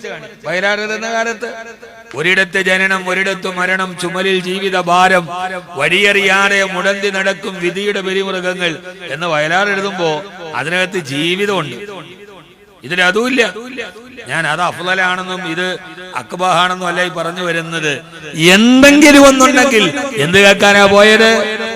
ഈ പുതിയ നമ്മുടെ നാടുകളെ ഇളക്കി മറിക്കുന്ന ഈ റാപ്പ് ഗായകരുടെ മുമ്പിൽ അവരേത് ടൗണിൽ വന്നാലും 7ാം ക്ലാസ് മുതൽ +2 വരെ പഠിക്കുന്ന കുട്ടികളുടെ സ്കൂളുകളിൽ അറ്റൻഡൻസ് ഇല്ല. ഈ കൗമാരമാണ് അവരുടെ മുമ്പിൽ പോയി ആർത്ത് വിളിക്കുന്നത്. ഈ അടുത്ത സമയത്ത് ഒരു ഗായകൻ അങ്ങാടിയിൽ വന്നപ്പോ ചുറ്റുഭാഗത്തുള്ള ഒരൊറ്റ സ്കൂളില് അറ്റൻഡൻസ് ഇല്ല. 7ാം ക്ലാസ് മുതൽ 10, +2 വരെ പഠിക്കുന്ന കൗമാരമാണ് അതിന്റെ പുറകിലൂടെ നടന്നു പോകുന്നത്. ഇതെവിടെയാണ് എത്തി നിൽക്കുക? അതുകൊണ്ട് യുവാക്കളെ, ഉമ്മമാരെ, നിങ്ങളോട് ഞാൻ പറയുന്നത് യുവതയല്ല പ്രശ്നം. കാരണം യുവാക്കളൊക്കെ ഒരുമാതിരി തിരിച്ചറിയാൻ തുടങ്ങി. എന്ന് പറഞ്ഞാല് ഈ മയക്കുമരുന്ന് വെച്ച് ചുണ്ടു തന്നെ ലോപിച്ചു പോയി. ഇനി വെക്കാൻ സ്ഥലമില്ലാത്ത രീതിയിൽ അവരൊക്കെ തിരിച്ചു വരാൻ തുടങ്ങി. നമ്മൾ നോക്കിക്കോളി. ഞാനിനി പറയുന്നത്, എല്ലാവരും പറയുന്നത് ദീനുണ്ടാവില്ല, ആത്മീയത ഉണ്ടാവില്ല, പള്ളിയിൽ നിസ്കരിക്കാൻ ആളുണ്ടാവില്ല, ഇനിയുള്ള കാലത്ത് പള്ളി വെക്കണ്ട, കാരണം നിസ്കരിക്കാൻ ആളുണ്ടാവില്ല എന്ന് ഞാൻ ഉറപ്പിച്ചു പറയുന്നു. ഞാൻ മരിച്ചു പോയാലും നിങ്ങൾ എഴുതി വെച്ചോളീൻ, ഒരു 10 വർഷത്തിന്റെ ഉള്ളിൽ ഈ സമൂഹം മുഴുവനും ആത്മീയതയിലേക്ക് തിരിച്ചു വരും. ഉറപ്പാണ്. പള്ളികളുടെ അകം നിറയും. എന്തുകൊണ്ട്? എല്ലാവരുടെ കയ്യിലും എല്ലാം ഉണ്ട്. സമ്പത്തുണ്ട്, സൗകര്യമുണ്ട്, ആർഭാടമുണ്ട്, എല്ലാം ഉണ്ട്. ഇല്ലാത്ത ഒരേ ഒരു കാര്യ സമാധാനമാണ്. അത് മാത്രമില്ല. ഉണ്ടോ? കണ്ട ബാൽമാൻ പാരീസിന്റെ ഷർട്ട്, നല്ല സ്കെച്ചേഴ്സിന്റെ ഷൂ, ബോണ്ട് ബ്ലാങ്കിന്റെ പെന്ന്, നല്ല സിംപ്ലന്മാരായിട്ടാ നടക്കുക. പക്ഷേ ഉള്ളില് സമാധാനമുണ്ടോ? ഒന്നുമില്ല. സോഷ്യൽ മീഡിയകളിൽ, ഇൻസ്റ്റാഗ്രാമുകളിൽ റീലുകൾ കത്തിക്കുന്നവർ പിറ്റേ ദിവസം പറയുന്നു ഞങ്ങൾ സെപ്പറേറ്റ് ആയി, ഞങ്ങൾ രണ്ടുപേര് സെപ്പറേറ്റ് ആയി.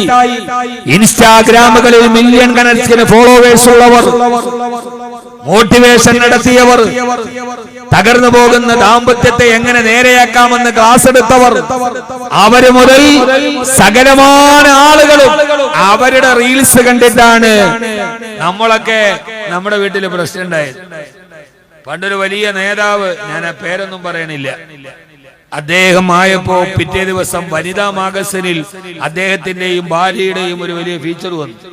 അപ്പൊ ഭാര്യ പറയാണ്, അദ്ദേഹം ഒന്ന് വലിയ സെലിബ്രിറ്റിയാണ്, അദ്ദേഹം എവിടെ പോയാലും രാത്രിയിൽ വീട്ടിൽ തിരിച്ചു വന്നാൽ അന്നത്തെ ദിവസത്തെ മുഴുവനും വിശേഷവും പറഞ്ഞിട്ടേ അദ്ദേഹം കിടന്നുറങ്ങൂ, വന്നാൽ അന്നത്തെ യാത്രയുടെ മുഴുവൻ വിശേഷവും പറയും. ഇത് കാണിച്ചിട്ട് എന്റെ ഭാര്യ എന്നോട് പറഞ്ഞു, നോക്ക് ഇത്രയും തിരക്കുള്ള ആള് പാതിരാത്രി വന്നാൽ അന്നത്തെ വിശേഷം പറഞ്ഞിട്ടേ കിടന്നുറങ്ങും. ഞാൻ പറഞ്ഞു, ഈ വകലും 2 മണിക്കൂർ പറഞ്ഞിട്ട് തിരിച്ചു വന്നിട്ട് അന്നത്തെ ബക്കറ്റ് പിരിവ് എത്ര, ദുആ വസിയത്ത് എത്ര എന്നൊക്കെ പറഞ്ഞിട്ട് ഉറങ്ങാൻ എന്നെ കൊണ്ട് പറ്റൂല. വകല് കഴിയുമ്പോ തന്നെ ഏതാണ്ടില്ല കാളവണ്ടി അഴിച്ചിട്ട മാതിരിയാ. 4 മാസം കഴിഞ്ഞില്ല അടുത്ത വാർത്ത നോക്കിയപ്പോൾ ആ ഭാര്യ ആത്മഹത്യ ചെയ്തു അത്ര. ഞാൻ ആ വാർത്തയായിട്ട് നേരെ ഓടി വീട്ടിലേക്ക്. കണ്ട, എല്ലാം പ്രകടനപരത, എല്ലാം വെറും ഡിസൈനുകൾ, തരിവള കുലുക്കി നല്ല ആർഭാടത്തിന്റെ വസ്ത്രമിട്ട് റീൽസുകളിൽ ആടിത്തിമറുക്കുന്നവർ ഉള്ളിലെ കഥനകഥകളാണ് വെളിയിലോട്ട് വരിക. സഹോദര സഹോദരി, ഇനി കാണാൻ പോകുന്ന ഒരു വലിയ വിപ്ലവമേറെന്നറിയോ? കുറെ കഴിയുമ്പോൾ പള്ളികളുടെ സഫുകൾ യുവാക്കളെ കൊണ്ട് നിറയും. ഇൻഷാ അല്ലാഹ് അല്ലാഹു നമുക്കത് കാണാൻ തൗഫീഖ് നൽകട്ടെ. വീട്ടിലെ ഭർത്താക്കന്മാർ, കുടുംബനാഥന്മാർ, മാതാപിതാക്കൾ എല്ലാവരും പള്ളികളുടെ മുകളിലേക്ക് സമാധാനം എന്ന് പറയുന്ന മനുഷ്യൻ ജീവിതത്തിൽ ആഗ്രഹിച്ച ചതുർത്ഥ്യാക്ഷരമുണ്ടല്ലോ, അത് കിട്ടാൻ കഴിയാതെ പട്ടായിലേക്ക് ടൂറ് പോയവർ, വെസ്റ്റേൺ കൺട്രികളിൽ ഓടിത്തിമർത്തവർ, എല്ലാ അലങ്കാരവും ആഹ്ലാദവും ആർഭാടവും ഉള്ളപ്പോ ഒരൽപ്പ സമാധാനം കിട്ടാറ് അവസാനം മലാബിദിക്രില്ലാഹി തത്മഇന്നുൽ ഖുലൂബ്, അല്ലാഹുവിന്റെ പള്ളിയിൽ സമാധാനം തേടി സ്വലാത്തുകളിലേക്ക് അഭിരമിച്ചു പോകുന്നവർ എത്രയെത്ര ആളുകളെയാണ് നമുക്ക് കാണാൻ കഴിയുന്നത്. അല്ലാഹു തൗഫീഖ് നൽകട്ടെ. ആമീൻ യാ റബ്ബൽ ആലമീൻ. അധിക മനോഹര നൂറുല്ലാഹ് അഹ്മദ് നബി സല്ലല്ലാഹു അഗദിദയാലു ഹബീബുല്ലാഹ് ആമന്നാ ബി റസൂലില്ലാഹി ഹസ്ബി റബ്ബി. പടച്ചമ്പുരാനെ, ഇതാണ് ഒരു 2 ആഴ്ച മുമ്പൊക്കെ എന്താ പുകില്. ആ വാർഡ് ജയിച്ചു, ഈ വാർഡ് ജയിച്ചു, ആ സീറ്റ് കിട്ടി, ഈ സീറ്റ് കിട്ടി, കൂരു തക്ബീർ അല്ലാഹു അക്ബർ, എന്താ നമ്മുടെ മുദ്രാവാക്യം. പക്ഷേ ഈ ഇവിടെ വന്ന് നമ്മൾ ഹസ്ബി റബ്ബി ജല്ലല്ലാഹ്, നമ്മളൊക്കെ ഉണ്ട് അതിന് നാവുമൊന്നുമില്ല, ബാക്കി എല്ലാത്തിനും നമുക്കാവും. അല്ലാഹു നമ്മളെ കാത്തിരക്ഷിക്കട്ടെ. ഉറക്കെ പറയും, വെള്ളിയാഴ്ച രാവിലെ നമുക്ക് പെട്ടെന്ന് ദുആ ചെയ്യാം. ഞാൻ 12 മണിയാകുമ്പോൾ ഇൻഷാ അല്ലാഹ് നിർത്തും. നിങ്ങൾ നേരത്തെ വന്നവരാന്ന് എനിക്കറിയാം, എന്റെ ബസ്സൊക്കെ ഇപ്പോഴാ തുടങ്ങിയെങ്കിലും 12 മണിക്ക് എത്തിയാ പോരെ പോരെ. എത്ര യുവാക്കളുണ്ട് എന്റെ മുമ്പിൽ. മോനെ, ഞാനൊന്ന് ചോദിക്കട്ടെ, എന്ത് നേടി? നിങ്ങളുടെ ജീവിതത്തെ ഒന്ന് പുറകോട്ട് തിരിഞ്ഞു നോക്ക്. എന്ത് നേടി? എന്താ ബാക്കി? എന്താണ് നമുക്ക് ബാക്കി ഉണ്ടായി? നമ്മൾ ഈ പണിത് വെച്ച കോൺക്രീറ്റ് സൗധങ്ങൾ നമുക്ക് ബാക്കിയായതാണ്. സമാധാനത്തോടെ ഉറങ്ങാൻ നമുക്ക് ഇതിനകത്ത് പറ്റുന്നുണ്ടോ? ഉണ്ടോ? ഇത്രയും വലിയ വീടുണ്ടാക്കിയിട്ട് സമാധാനത്തോടെ ഉറങ്ങാൻ നമ്മളുണ്ടാക്കിയ ഏറ്റവും മനോഹരമായ കാറിൽ അപ്പുറത്തിരിക്കുന്ന ഭാര്യയുമായി സന്തോഷത്തോടെ ഒരു 4 കിലോമീറ്റർ പോകാൻ പറ്റുന്നുണ്ട്. 4 കിലോമീറ്റർ കഴിയുമ്പോൾ 2 പേരും അടി കൊടുക്കും. ഇല്ല. പിന്നെ എന്താ ഈ ദുനിയാവിൽ നമ്മൾ നേടിയത്? കൗമാരം കഴിഞ്ഞു, യൗവനം കഴിഞ്ഞു, എന്നാൽ അല്ലാഹുവിന്റെ അടുക്കലേക്ക് നമ്മൾ പോയാൽ പശ്ചാത്താപവിവശമായ ഹൃദയവുമായി, നിങ്ങൾക്കറിയുമോ എന്ന് എനിക്കറിയില്ല, ലോക ചരിത്രത്തിലെ ഏറ്റവും മനോഹരമായ ജാജ്വലമായ ഒരു ചരിത്രമുണ്ട്. അല്ലാഹുവിന്റെ പ്രവാചകൻ നബി മുഹമ്മദ് മുസ്തഫ, ഹബീബായ നബി മുഹമ്മദ് മുസ്തഫ സല്ലല്ലാഹു അലൈഹി വസല്ലമ ആകാൻ കഴിയുമെങ്കിൽ ആകൂ സഹോദര, ആകാൻ കഴിയുമെങ്കിൽ ആകണേ പെങ്ങളെ. അല്ലാഹുവിന്റെ പ്രവാചകൻ നബി മുഹമ്മദ് മുസ്തഫ സല്ലല്ലാഹു അലൈഹി വസല്ലം വഫാത്തായപ്പോ ഇസ്ലാമിക സാമ്രാജ്യം പിടിച്ചു കുലുക്കപ്പെടുകയായിരുന്നു. അതേവരെ അവര് ലോകത്തിന്റെ നേതാവായി കണ്ട, അവരെ ജീവിതത്തിന്റെ താങ്ങന്തണലുമായി കണ്ട ഹബീബായ നബി തങ്ങൾ വഫാത്തായിരിക്കുന്നു എന്ന വാർത്ത കേട്ടപ്പോ അല്ലാഹുവിന്റെ റസൂൽ വഫാത്താകുന്നതിനൊരു 4 മാസം മുമ്പ് ഇസ്ലാമിലേക്ക് വന്ന പുതുവിശ്വാസികൾ ഹബീബായ നബി സല്ലല്ലാഹു അലൈഹി വസല്ലം വഫാത്തായെന്ന് കേട്ടപ്പോ അവരെല്ലാവരും പറഞ്ഞു, ഇനി ഞങ്ങൾ ഇസ്ലാമിലേക്കില്ല. അവരെല്ലാവരും മുർത്തദ്ദുകളായി തിരിച്ചുപോയി. ആ സമയത്താണ് അല്ലാഹുവിന്റെ റസൂൽ വഫാത്തായപ്പോ ഇസ്ലാമിക സാമ്രാജ്യത്തിന് നാഥനില്ലെന്ന് ഉറപ്പിച്ചിട്ട് ഒരു വിഭാഗം ആളുകൾ പറഞ്ഞു, ഞങ്ങൾ ഇനി സക്കാത്ത് തരികയില്ല. ഹബീബായ നബി തങ്ങൾ റൗളയുടെ ഓരത്തേക്ക് തിരിച്ചു പോവുകയും സിദ്ദീഖ് റളിയല്ലാഹു തആല അൻഹു ഖിലാഫത്ത് ഏറ്റെടുക്കുകയും ചെയ്ത കാലം, ആ സമയത്ത് ഇസ്ലാമിക സാമ്രാജ്യം, ഇസ്ലാമിന്റെ ലോകം ഇങ്ങനെ പിടിച്ചു കുലുക്കപ്പെട്ടപ്പോ ആ സമയത്ത് അല്ലാഹുവിന്റെ റസൂൽ വഫാത്തിന് തൊട്ടു മുമ്പ് ആ മുർത്തദ്ദുകളോട് നേരിടാൻ, ഇസ്ലാമിൽ നിന്ന് തിരിച്ചുപോയ കപട വിശ്വാസികളോട് യുദ്ധം നയിക്കാൻ അല്ലാഹുവിന്റെ റസൂൽ ഇസ്ലാമിക ലോകം മാറ്റി ഉലഞ്ഞ നേരത്ത് അല്ലാഹുവിന്റെ റസൂൽ പതാക ഏൽപ്പിച്ചതാരെന്നറിയോ? 17 വയസ്സ് പ്രായമുള്ള മഹാനായ സയ്യിദുനാ ഉസാമ, മഹാനായ ഉസാമത്ത് ബിൻ സെയ്ദ് റളിയല്ലാഹു അൻഹു. ഈ ചരിത്രങ്ങളുടെ പിന്നാമ്പുറങ്ങളിലൂടെ നടക്കുക, ഈ ഇസ്ലാം വിമർശിക്കപ്പെടുമ്പോ, അതിനെ തകർക്കാൻ ആളുകൾ ഒരുമിച്ച് കൂടുമ്പോ, ബുൾഡോസറുകളും മണ്ടുമാന്തി ഇസ്ലാമിന്റെ അടയാളങ്ങളെ തകരുമ്പോ, ലോകത്ത് മുസ്ലിം എന്ന് പറയാൻ ബുദ്ധിമുട്ടുന്ന സമയത്ത് ഒരേപോലെ ഇസ്ലാം എന്ന വെളിച്ചത്തിന് നേരെ ലോകശക്തികൾ പാഞ്ഞു വരുമ്പോ, ഇസ്ലാം ആടി ഉലയുന്ന നേരത്ത് അതിന്റെ മുന്നിൽ നിൽക്കേണ്ട ദൗത്യമാർക്കാ? കാസർഗോഡ് ഏറ്റവും വലിയ ധൈര്യവും സ്ഥൈര്യവുമുള്ള യുവതയോട് ഏത് കാര്യത്തിൽ നിങ്ങൾ മുന്നിലാണല്ലോ, ദുനിയാവിന്റെ കാര്യത്തിൽ നിങ്ങൾ മുന്നിലാണ്, ആഖിറത്തിന്റെ കാര്യത്തിലും കാസർഗോഡ് യുവാക്കൾ മുന്നിലാണ്. ഉറൂസ് വന്നാൽ അതിന്റെ മുമ്പിൽ സംഘാടകരായിട്ട് അവരുണ്ട്, റബീഉൽ അവ്വൽ വന്നാൽ സ്വലാത്ത് ചൊല്ലിയവര് മുമ്പിലുണ്ട്, റമളാൻ വന്നാൽ അവര് മുമ്പിലുണ്ട്. അതോടൊപ്പം തന്നെ കല്യാണത്തിന്റെ തലേന്ന് ഏത് ആവാസം കാണിക്കാനും അവര് മുമ്പിലുണ്ട്. ഏത് കാര്യങ്ങൾ വന്നാലും അതിന്റെ തുടക്കം കാസർഗോഡ് നിന്നാ. സഹോദരാ, നിനക്കൊരു ദൗത്യമില്ലേ മോനെ? ഇസ്ലാമിക ലോകം ഹബീബ് വിട പറഞ്ഞ റൗളയിൽ അടക്കം ചെയ്യപ്പെട്ട് അല്ലാഹുവിന്റെ ദീന് കിടന്നാടി ഉലഞ്ഞപ്പോ മഹാനായ സിദ്ദീഖ് റളിയല്ലാഹു തആല അൻഹു പറഞ്ഞത്, അല്ലാഹുവിന്റെ ദീനിനെതിരെ പോരാടുന്നവർക്കെതിരെ അല്ലാഹുവിന്റെ റസൂൽ തയ്യാറാക്കി നിന്ന സൈന്യത്തെ ഞാൻ പറഞ്ഞു വിടുവാൻ പോവുകയാ. ആ സൈന്യത്തിന്റെ നേതാവാരെന്നറിയോ?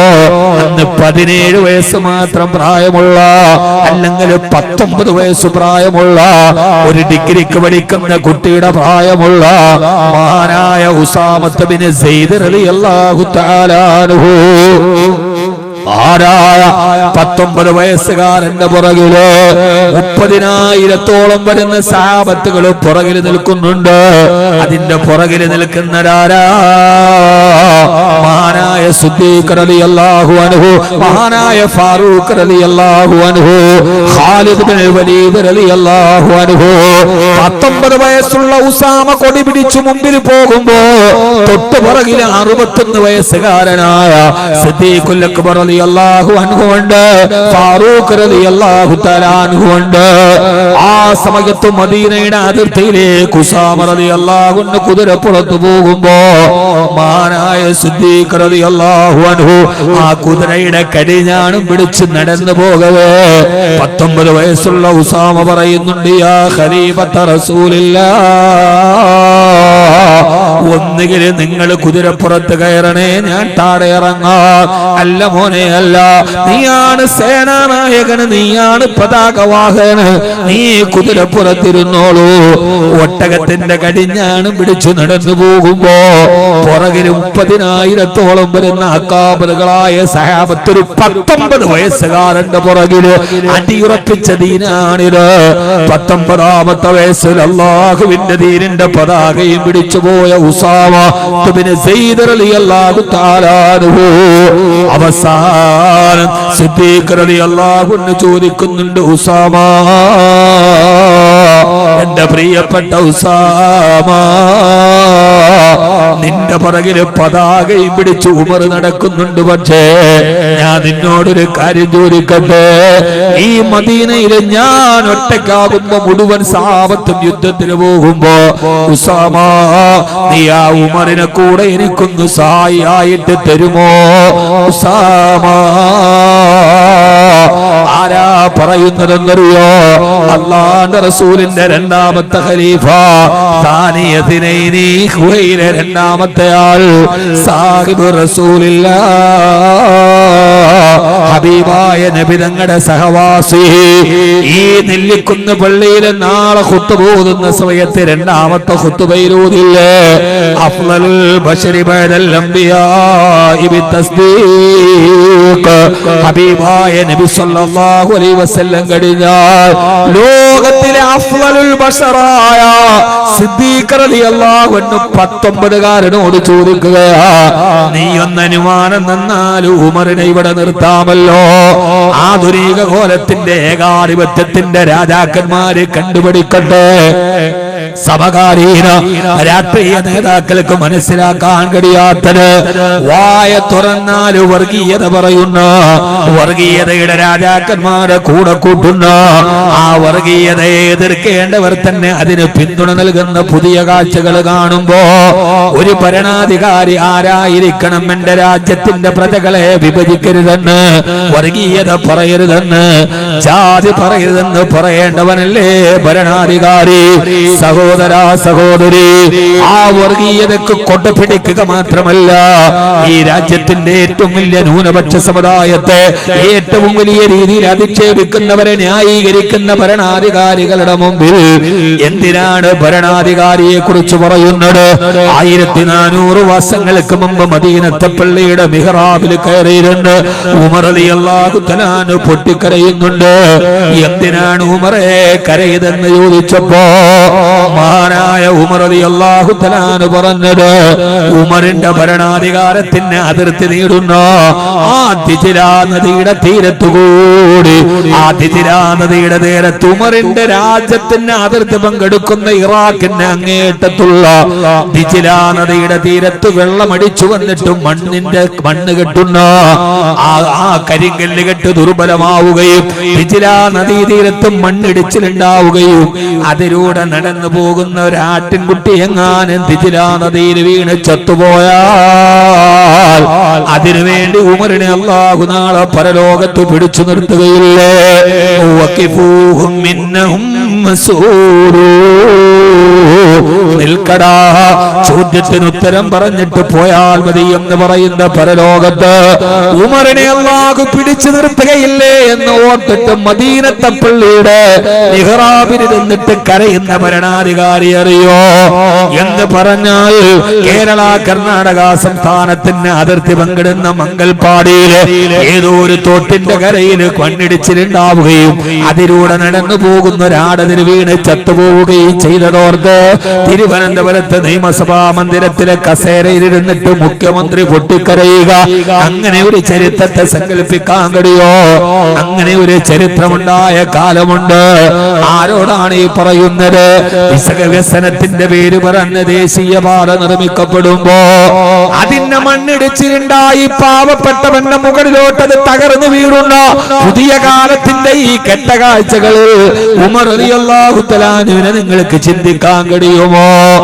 45 കോടി രൂപ മുടക്കിയിട്ട് ഈ കാസർഗോഡ് ജില്ലയുടെ കേരള സംസ്ഥാനത്തിന്റെ അതിർത്തിയുടെ അങ്ങേയറ്റത്തുള്ള കാസർഗോഡ് ജില്ലയില് 42 കോടി രൂപ മുടക്കിയിട്ട് ഒരു മനുഷ്യന്റെ ജീവിതത്തിലെ ഏറ്റവും വലിയ അവശ്യ സംവിധാനമായ അവന്റെ ആരോഗ്യ രംഗത്തിന്റെ ഏറ്റവും വലിയ കെടുകാര്യസ്ഥതയായി മെഡിക്കൽ കോളേജ് നിലനിൽക്കുമ്പോ ജനകീയ പ്രസ്ഥാനങ്ങളും പ്രക്ഷോഭങ്ങളും അതിനെ ഏറ്റെടുക്കുമ്പോ താൻ ഭരിക്കുന്ന രാജ്യത്തെ പൗരന്റെ ആരോഗ്യ സംവിധാനത്തിന് പോലും യാതൊരുവിധ പ്രാമുഖ്യവും കൊടുക്കാത്ത ഭരണാധികാരികളുടെ കാലത്ത് ഓപ്പറേഷൻ ചെയ്തിട്ട് തിരിച്ചിറങ്ങി വന്ന് 6-ാം മാസത്തിൽ ഓപ്പറേഷൻ വെച്ച തുണിയെ പ്രസവിക്കുന്ന കാലത്ത് ഓപ്പറേഷൻ കഴിഞ്ഞ പെണ്ണിന്റെ വയറ്റില് ഓപ്പറേഷന് കൊണ്ടുവന്ന തുണി വെച്ചിട്ട് കൂട്ടിപ്പെട്ടുന്ന കാലത്ത് ഇന്ന് ഹൈക്കോടതി പറഞ്ഞത് മെഡിക്കൽ കോളേജിൽ കിടന്ന് വേണു എന്ന ഒരു മനുഷ്യൻ മരിച്ചത് അവിടുത്തെ ഉദ്യോഗസ്ഥരുടെ കെടുകാര്യസ്ഥതയാണെന്ന് നീതിപീഠം പറയുമ്പോ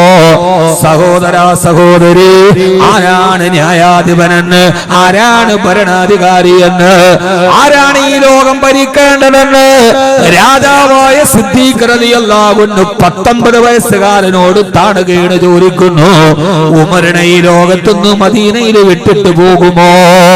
കാരണം എന്തെന്നറിയോ? അന്ന് ഉമർ റളിയല്ലാഹു തആല അൻഹു മദീനയുടെ ചീഫ് ജഡ്ജിയാണ്.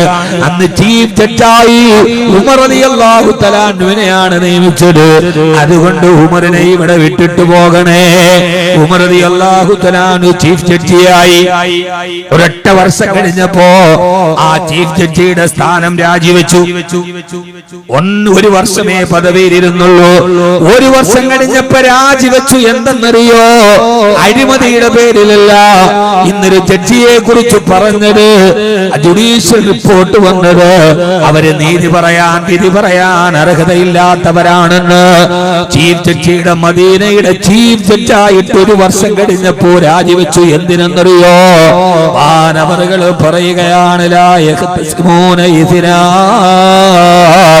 ഒരു വർഷമായി ഞാൻ ജഡ്ജിയായിട്ടിരിക്കുന്നു, ഇതേവരെ 2 പേര് കേസുമായിട്ട് എന്റെ മുമ്പിൽ വന്നിട്ടില്ല. ഒരു വർഷമായിട്ട് ആ കോടതിയിൽ ഒരു കേസ് നടന്നിട്ടില്ല.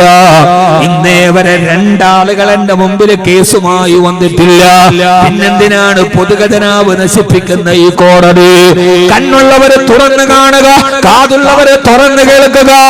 എന്തിനാണ് രാഷ്ട്രീയത്തിനും മതമിടുന്നത് എന്ന് ചോദിച്ചാൽ, ആ രാഷ്ട്രീയത്തിലും മതം സ്വാധീനം ചെലുത്തിയൊരു കാലത്ത് മദീനയിൽ ഒരു വർഷക്കാലം കോടതിയിൽ ഒരു പെറ്റി കേസ് വരാത്തൊരു കാലമുണ്ടായിരുന്നു.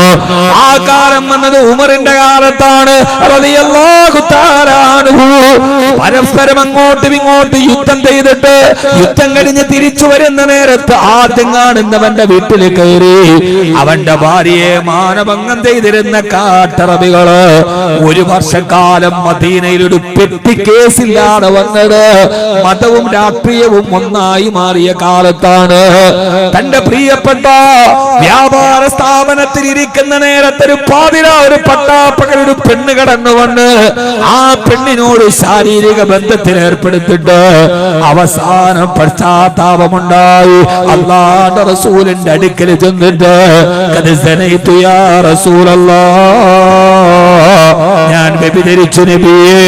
ഒന്നൊരു ചെറുപ്പക്കാരൻ അല്ലാഹുവിന്റെ പ്രവാചകന്റെ അടുക്കൽ ചെന്ന് സ്വന്തം ശരീരത്തിന്റെ കുറ്റങ്ങളേറ്റ് പറഞ്ഞത് FIR സമർപ്പിക്കപ്പെട്ടിട്ടില്ല, പ്രോസിക്യൂഷന്റെ വാദങ്ങളില്ല, മെമ്മറി കാർഡ് മാറ്റിയിട്ടില്ല.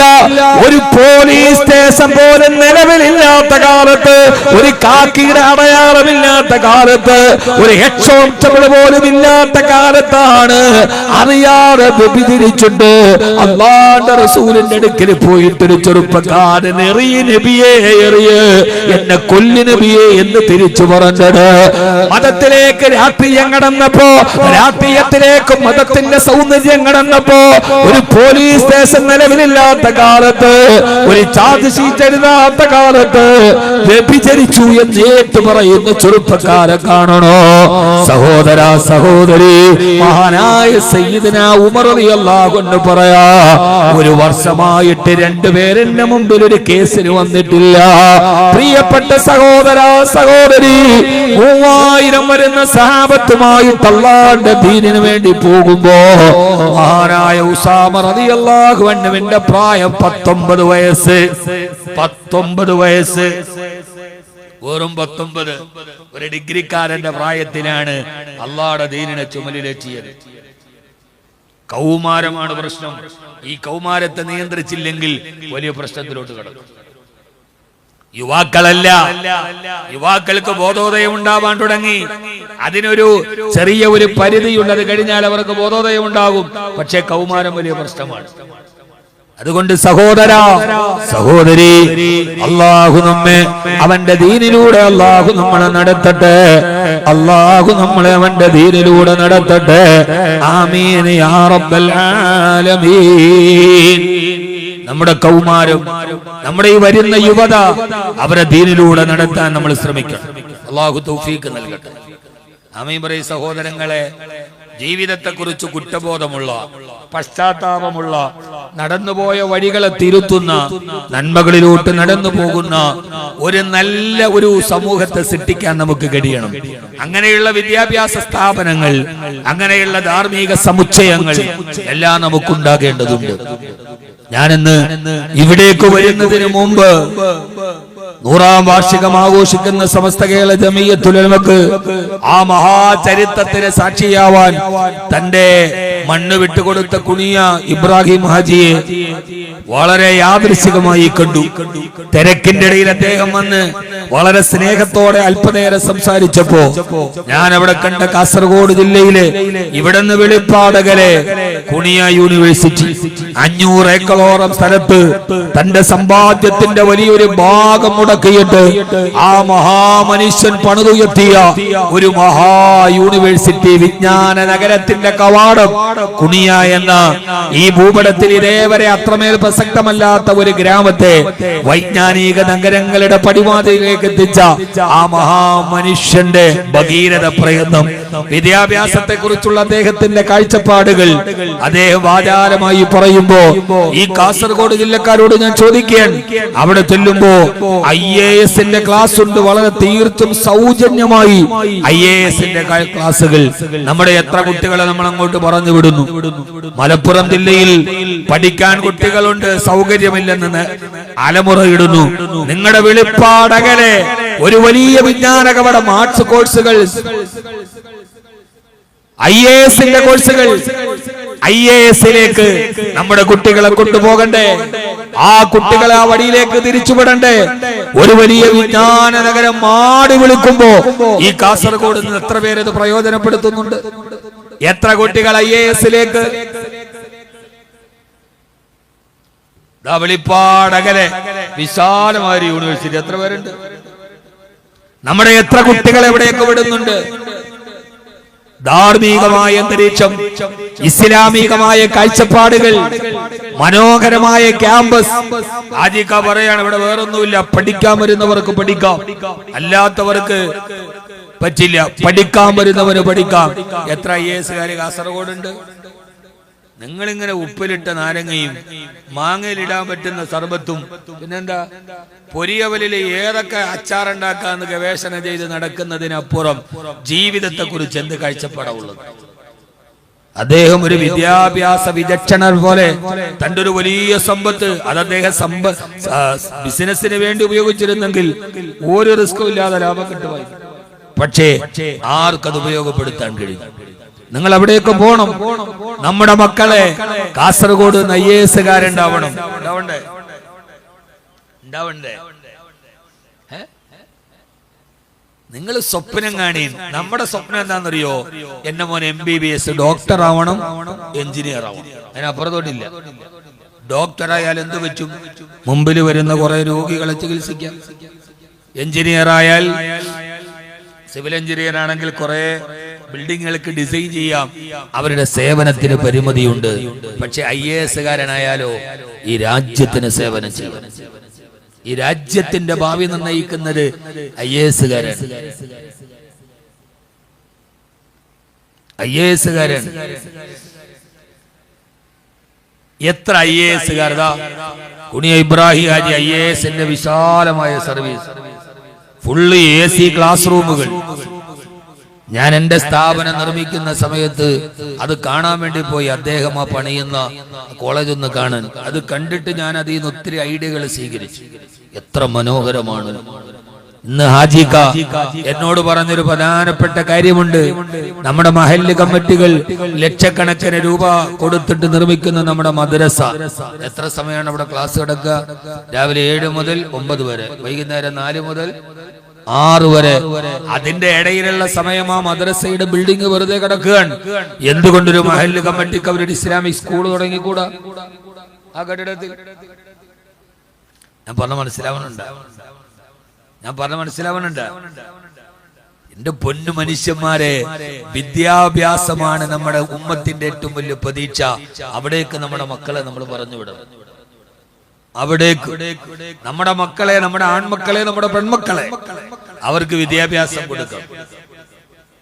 ആ മദ്രസ 9 മുതൽ 4 മണി വരെ വെറും കാലിയാണ്.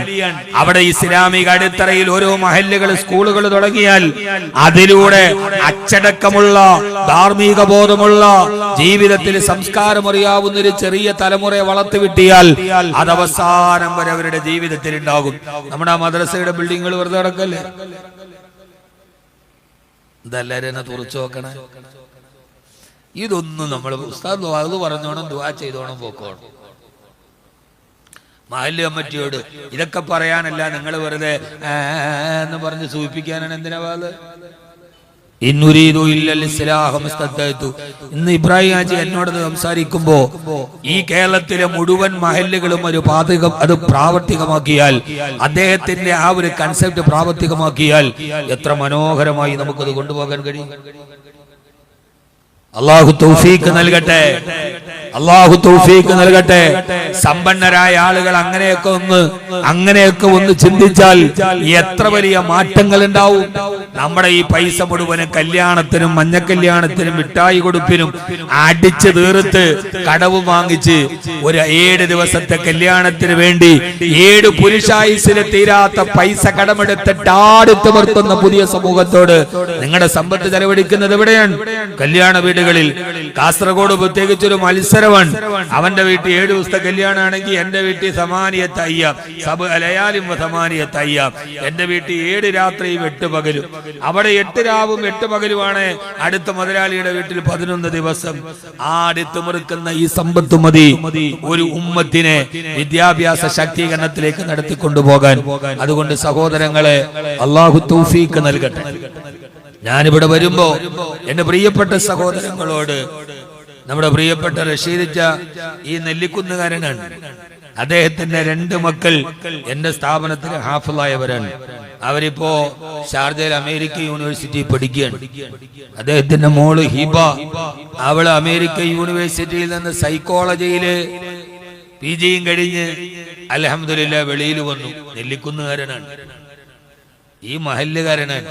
തനിക്ക് അല്ലാഹു നൽകിയ മക്കളെ അദ്ദേഹം വിദ്യാഭ്യാസത്തിന്റെ വഴിയിലൂടെ അദ്ദേഹം ഷാർജയിലെ അമേരിക്കൻ യൂണിവേഴ്സിറ്റിയിലെ ലബോറട്ടറിയിലെ സ്റ്റാഫ് കൂടിയാണ് അദ്ദേഹം. നെല്ലിക്കുന്നുകാരനാണ്. ഇവിടെ ഉപ്പിലിട്ട മാങ്ങായും നെല്ലിക്കയിലും മറ്റേ ജാമും തേച്ചിട്ട് നടന്നിരുന്നെങ്കിൽ ഇപ്പോഴും അങ്ങനെ തന്നെ ആവുള്ളൂ. അദ്ദേഹത്തിന്റെ ഒരൊറ്റ പ്രേരണയിലാണ് ഞാൻ എന്റെ മോനെ അവിടെ കൊണ്ടാക്കിയത്. അതായത് ഒരു വിദ്യാഭ്യാസ കാഴ്ചപ്പാട് ഉണ്ടാവുക എന്നത് വളരെ പ്രധാനപ്പെട്ടാണ്. ആ 2 മക്കള് ഹാഫിളീങ്ങളുമാണ്, ദീനുമുണ്ട്, ദുനിയാവുമുണ്ട്. ആ ഒരു ബന്ധത്തിലാണ് ഞാൻ ഈ ഉറൂസിന് വന്നത്. പിന്നെ നെല്ലിക്കുന്നിന്റെ വിളിയും അദ്ദേഹം വെറുതെ അല്ല MLA ആവണോ? നെല്ലിക്കുന്ന് സാഹിബ് MLA ആവണ വെറുതെ അല്ല, പുറകെ ഇങ്ങനെ നമ്മളെ വല്ലാതെ ഫോഴ്സ് ചെയ്യും. ഞാൻ ഇല്ല ഇല്ല എന്നൊക്കെ പറഞ്ഞ് ഒടിവാകുമ്പോഴും വരണം വരണം. ഞാൻ സിറ്റി ഹോട്ടലിൽ താമസിക്കുമ്പോൾ വാല് തുറന്ന് നോക്കുമ്പോ MLA അവിടെ നിൽക്കുന്നു. എത്ര മനോഹരമായി MLA അവിടെ നിൽക്കുകയാണ്. MLA എന്റെ റൂമിന്റെ മുമ്പിൽ അള്ളാഹു അദ്ദേഹത്തിന് ആഫിയത്ത് ആരോഗ്യവും നൽകട്ടെ. നാമി പറയും മച്ചന്മാർ അങ്ങനെ എനിക്ക് പൈസയൊന്നും തന്നിട്ടില്ല. നമ്മളൊരു കാര്യം ആരെങ്കിലും പറഞ്ഞാൽ ഇപ്പൊ അടുത്തിരുന്ന് തോണ്ടും, MLA പറഞ്ഞു പറയിപ്പിച്ചു. അങ്ങനെയല്ല, ചില ആളുകളുണ്ട് അവരെ നമ്മുടെ ഹൃദയത്തിൽ സ്ഥാനം പിടിക്കണം. ഞാൻ ഇന്നലെ വടകര MRA റെസ്റ്റോറന്റിൽ ചായ കുടിക്കാൻ, നല്ല ചായ അവിടെ. ഞാൻ എപ്പോഴും അവിടെ കയറി. എന്റെ കൂടെ എന്റെ സുഹൃത്ത് 123 റിയാസ് സാഹിബ് ഉണ്ട്. 123 എംപോറിയത്തിന്റെ ഉടമ, എന്റെ അടുത്ത സുഹൃത്താണ്. അള്ളാഹു നല്ല ആഫിയത്തും ആരോഗ്യവും ബിസിനസ്സിൽ വളർച്ചയും നൽകട്ടെ. ലൈക്ക ഗോൾഡിന്റെ MD അലി സാഹിബും ഉണ്ട്. അങ്ങനെ വന്നപ്പോ കാത്തു നിന്നു.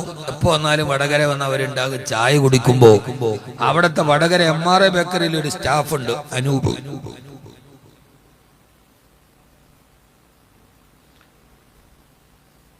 അനൂപ് അവിടുത്തെ സ്റ്റാഫാണ്.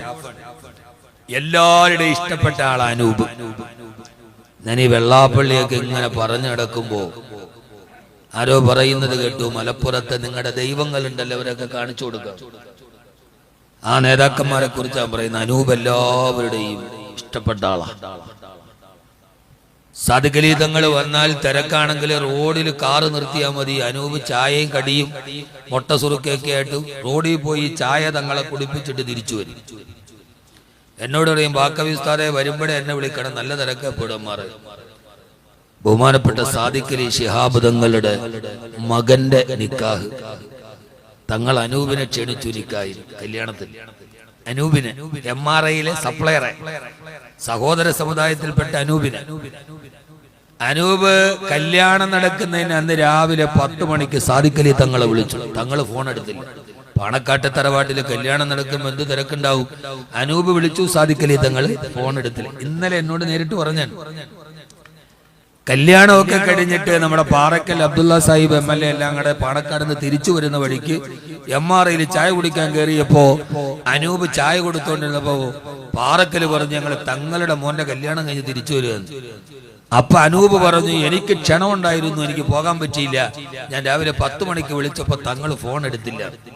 ആ സംസാരിച്ചുകൊണ്ടിരിക്കുമ്പോ 3:20 തങ്ങൾ അനൂപിനെ തിരിച്ചു വിളിക്കുന്നു. സാദിഖലി തങ്ങൾ ആരെ MRAയിലെ സപ്ലയർ തിരിച്ചു വിളിക്കും. അനൂപ് ഫോൺ എടുത്തു. അപ്പൊ തങ്ങൾ പറയാം, അനൂപെ തിരക്കായിരുന്നു, നീ വിളിച്ചപ്പോ എടുക്കാൻ പറ്റിയില്ല. എന്തേ വിളിച്ചത്? എനിക്ക് നല്ല തിരക്കായിരുന്നു, എനിക്ക് എടുക്കാൻ പറ്റിയില്ല. അപ്പൊ അനൂപ് ചിരിച്ചോണ്ട് എന്നോട് പറയാ, തങ്ങളെ നിക്കാഹിന് എനിക്കും വരാൻ പറ്റിയില്ല, MRA നല്ല തിരക്കായിരുന്നു. MRAയിൽ ഭയങ്കര തിരക്കാണ്, എനിക്കും വരാൻ പറ്റില്ല. 3:20 പാണക്കാട്ടെ കല്യാണത്തെ തിരക്കിന്റെ ഇടയില് 3:20 MRAയിലെ സപ്ലയറെ തിരിച്ചു വിളിക്കുക, അതും അനൂപിന്. അബ്ദുറഹ്മാനല്ല, അനൂപിന്.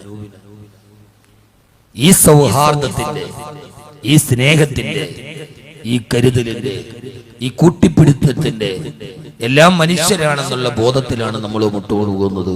അതിന് ഈ തലമുറയ്ക്ക് വിദ്യാഭ്യാസം അനിവാര്യമാണ്. അതുകൊണ്ട് ആ വിദ്യാഭ്യാസ സ്വപ്നങ്ങളിലേക്ക് നമുക്ക് കടന്നു പോകാൻ കഴിയണം. അള്ളാഹു തൗഫീഖ് നൽകി അനുഗ്രഹിക്കുമാറാകട്ടെ എന്ന ദുആയോടുകൂടി ഈ പുണ്യമായ റജബിന്റെ രാത്രിയിൽ, വെള്ളിയാഴ്ച രാവിലെ ഇൻഷാ അല്ലാഹ് നമുക്ക് ദുആ ചെയ്ത് വരിയാം. അള്ളാഹു തൗഫീഖ് നൽകട്ടെ.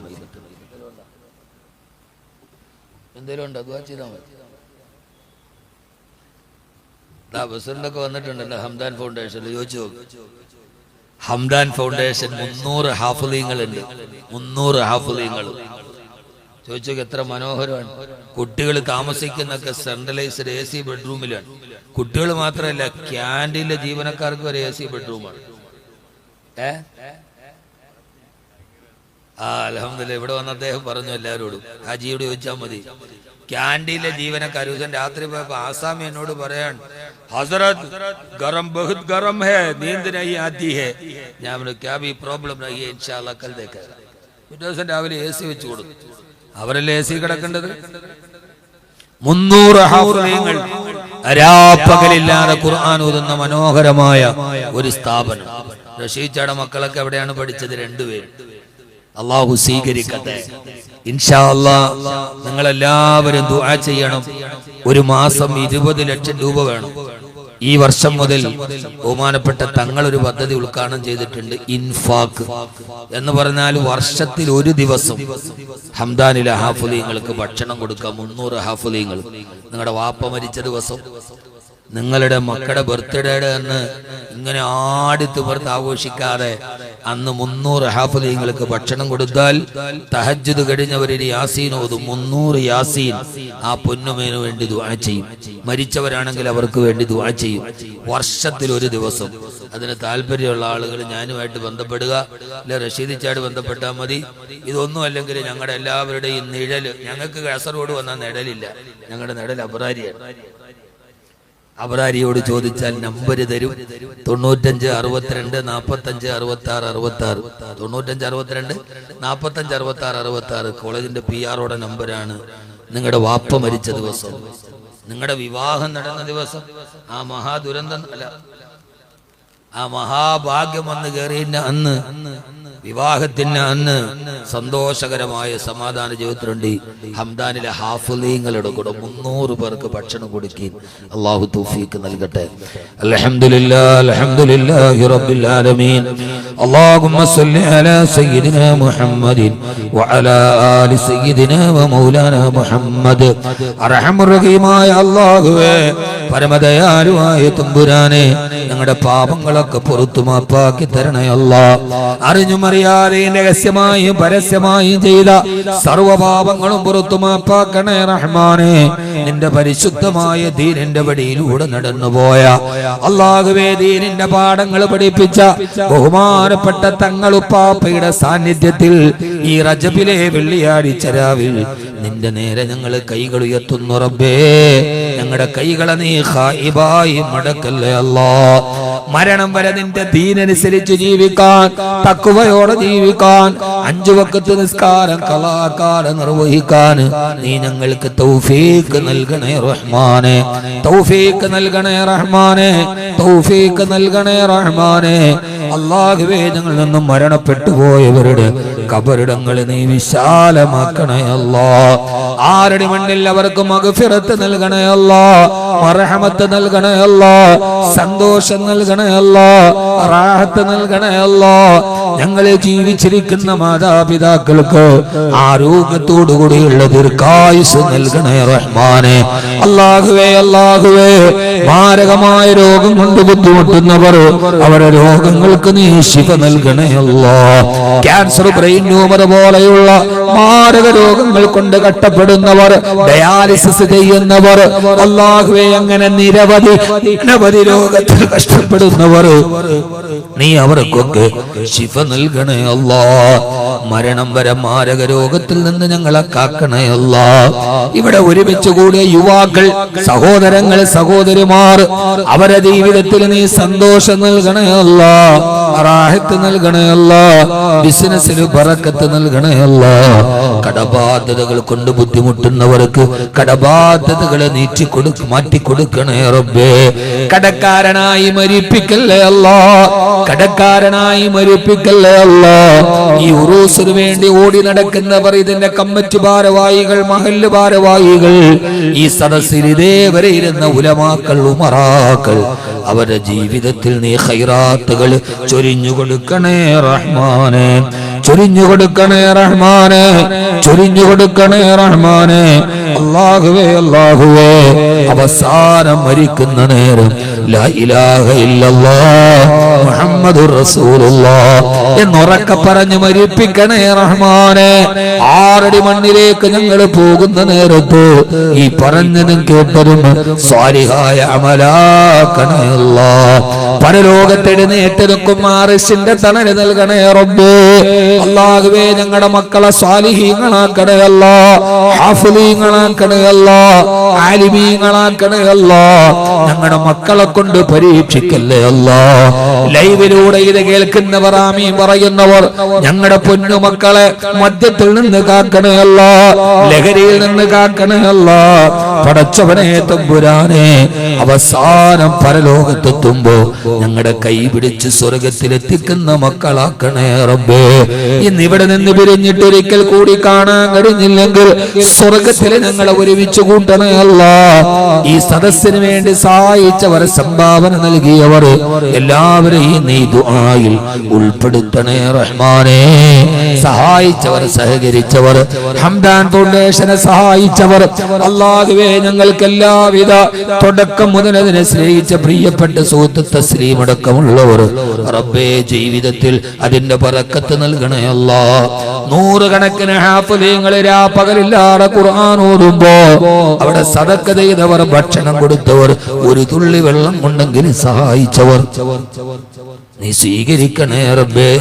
ഇവിടെ ആമീൻ പറയുന്ന ഈ സഹോദരങ്ങളെ സഹോദരിമാർ റജബിലെ വെള്ളിയാഴ്ചയുടെ ബറക്കത്ത് കൊണ്ട് ഞങ്ങളുടെ ദുആകളെ സ്വീകരിക്കണേ അല്ലാഹ്. ഇവിടെ വഅദ് പറയാനെത്തുന്നവർ ഇതേവരെ വഅദ് പറഞ്ഞ പ്രിയപ്പെട്ട റസാഖ് ബുറാരി ആഫിയത്തും ആരോഗ്യവും നൽകി കുടുംബത്തിലെ ബറക്കത്ത് നൽകണേ റഹ്മാനേ. ഞങ്ങൾക്ക് ഭക്ഷണം നൽകിയവർ സ്വീകരിച്ചവർ ഞങ്ങളെ ഇതേപോലെ സ്വർഗ്ഗത്തിൽ ഒരുമിച്ച് കൂട്ടണേ അല്ലാഹ്. ഞങ്ങളുടെ ദുആകളെ സ്വീകരിക്കണേ അല്ലാഹ്. റബ്ബനാ തഖബ്ബൽ മിന്നാ ഇന്നക അൻതസ് സമീഉൽ അലീം വതുബ് അലൈനാ ഇന്നക അൻതത് തവ്വാബുർ റഹീം.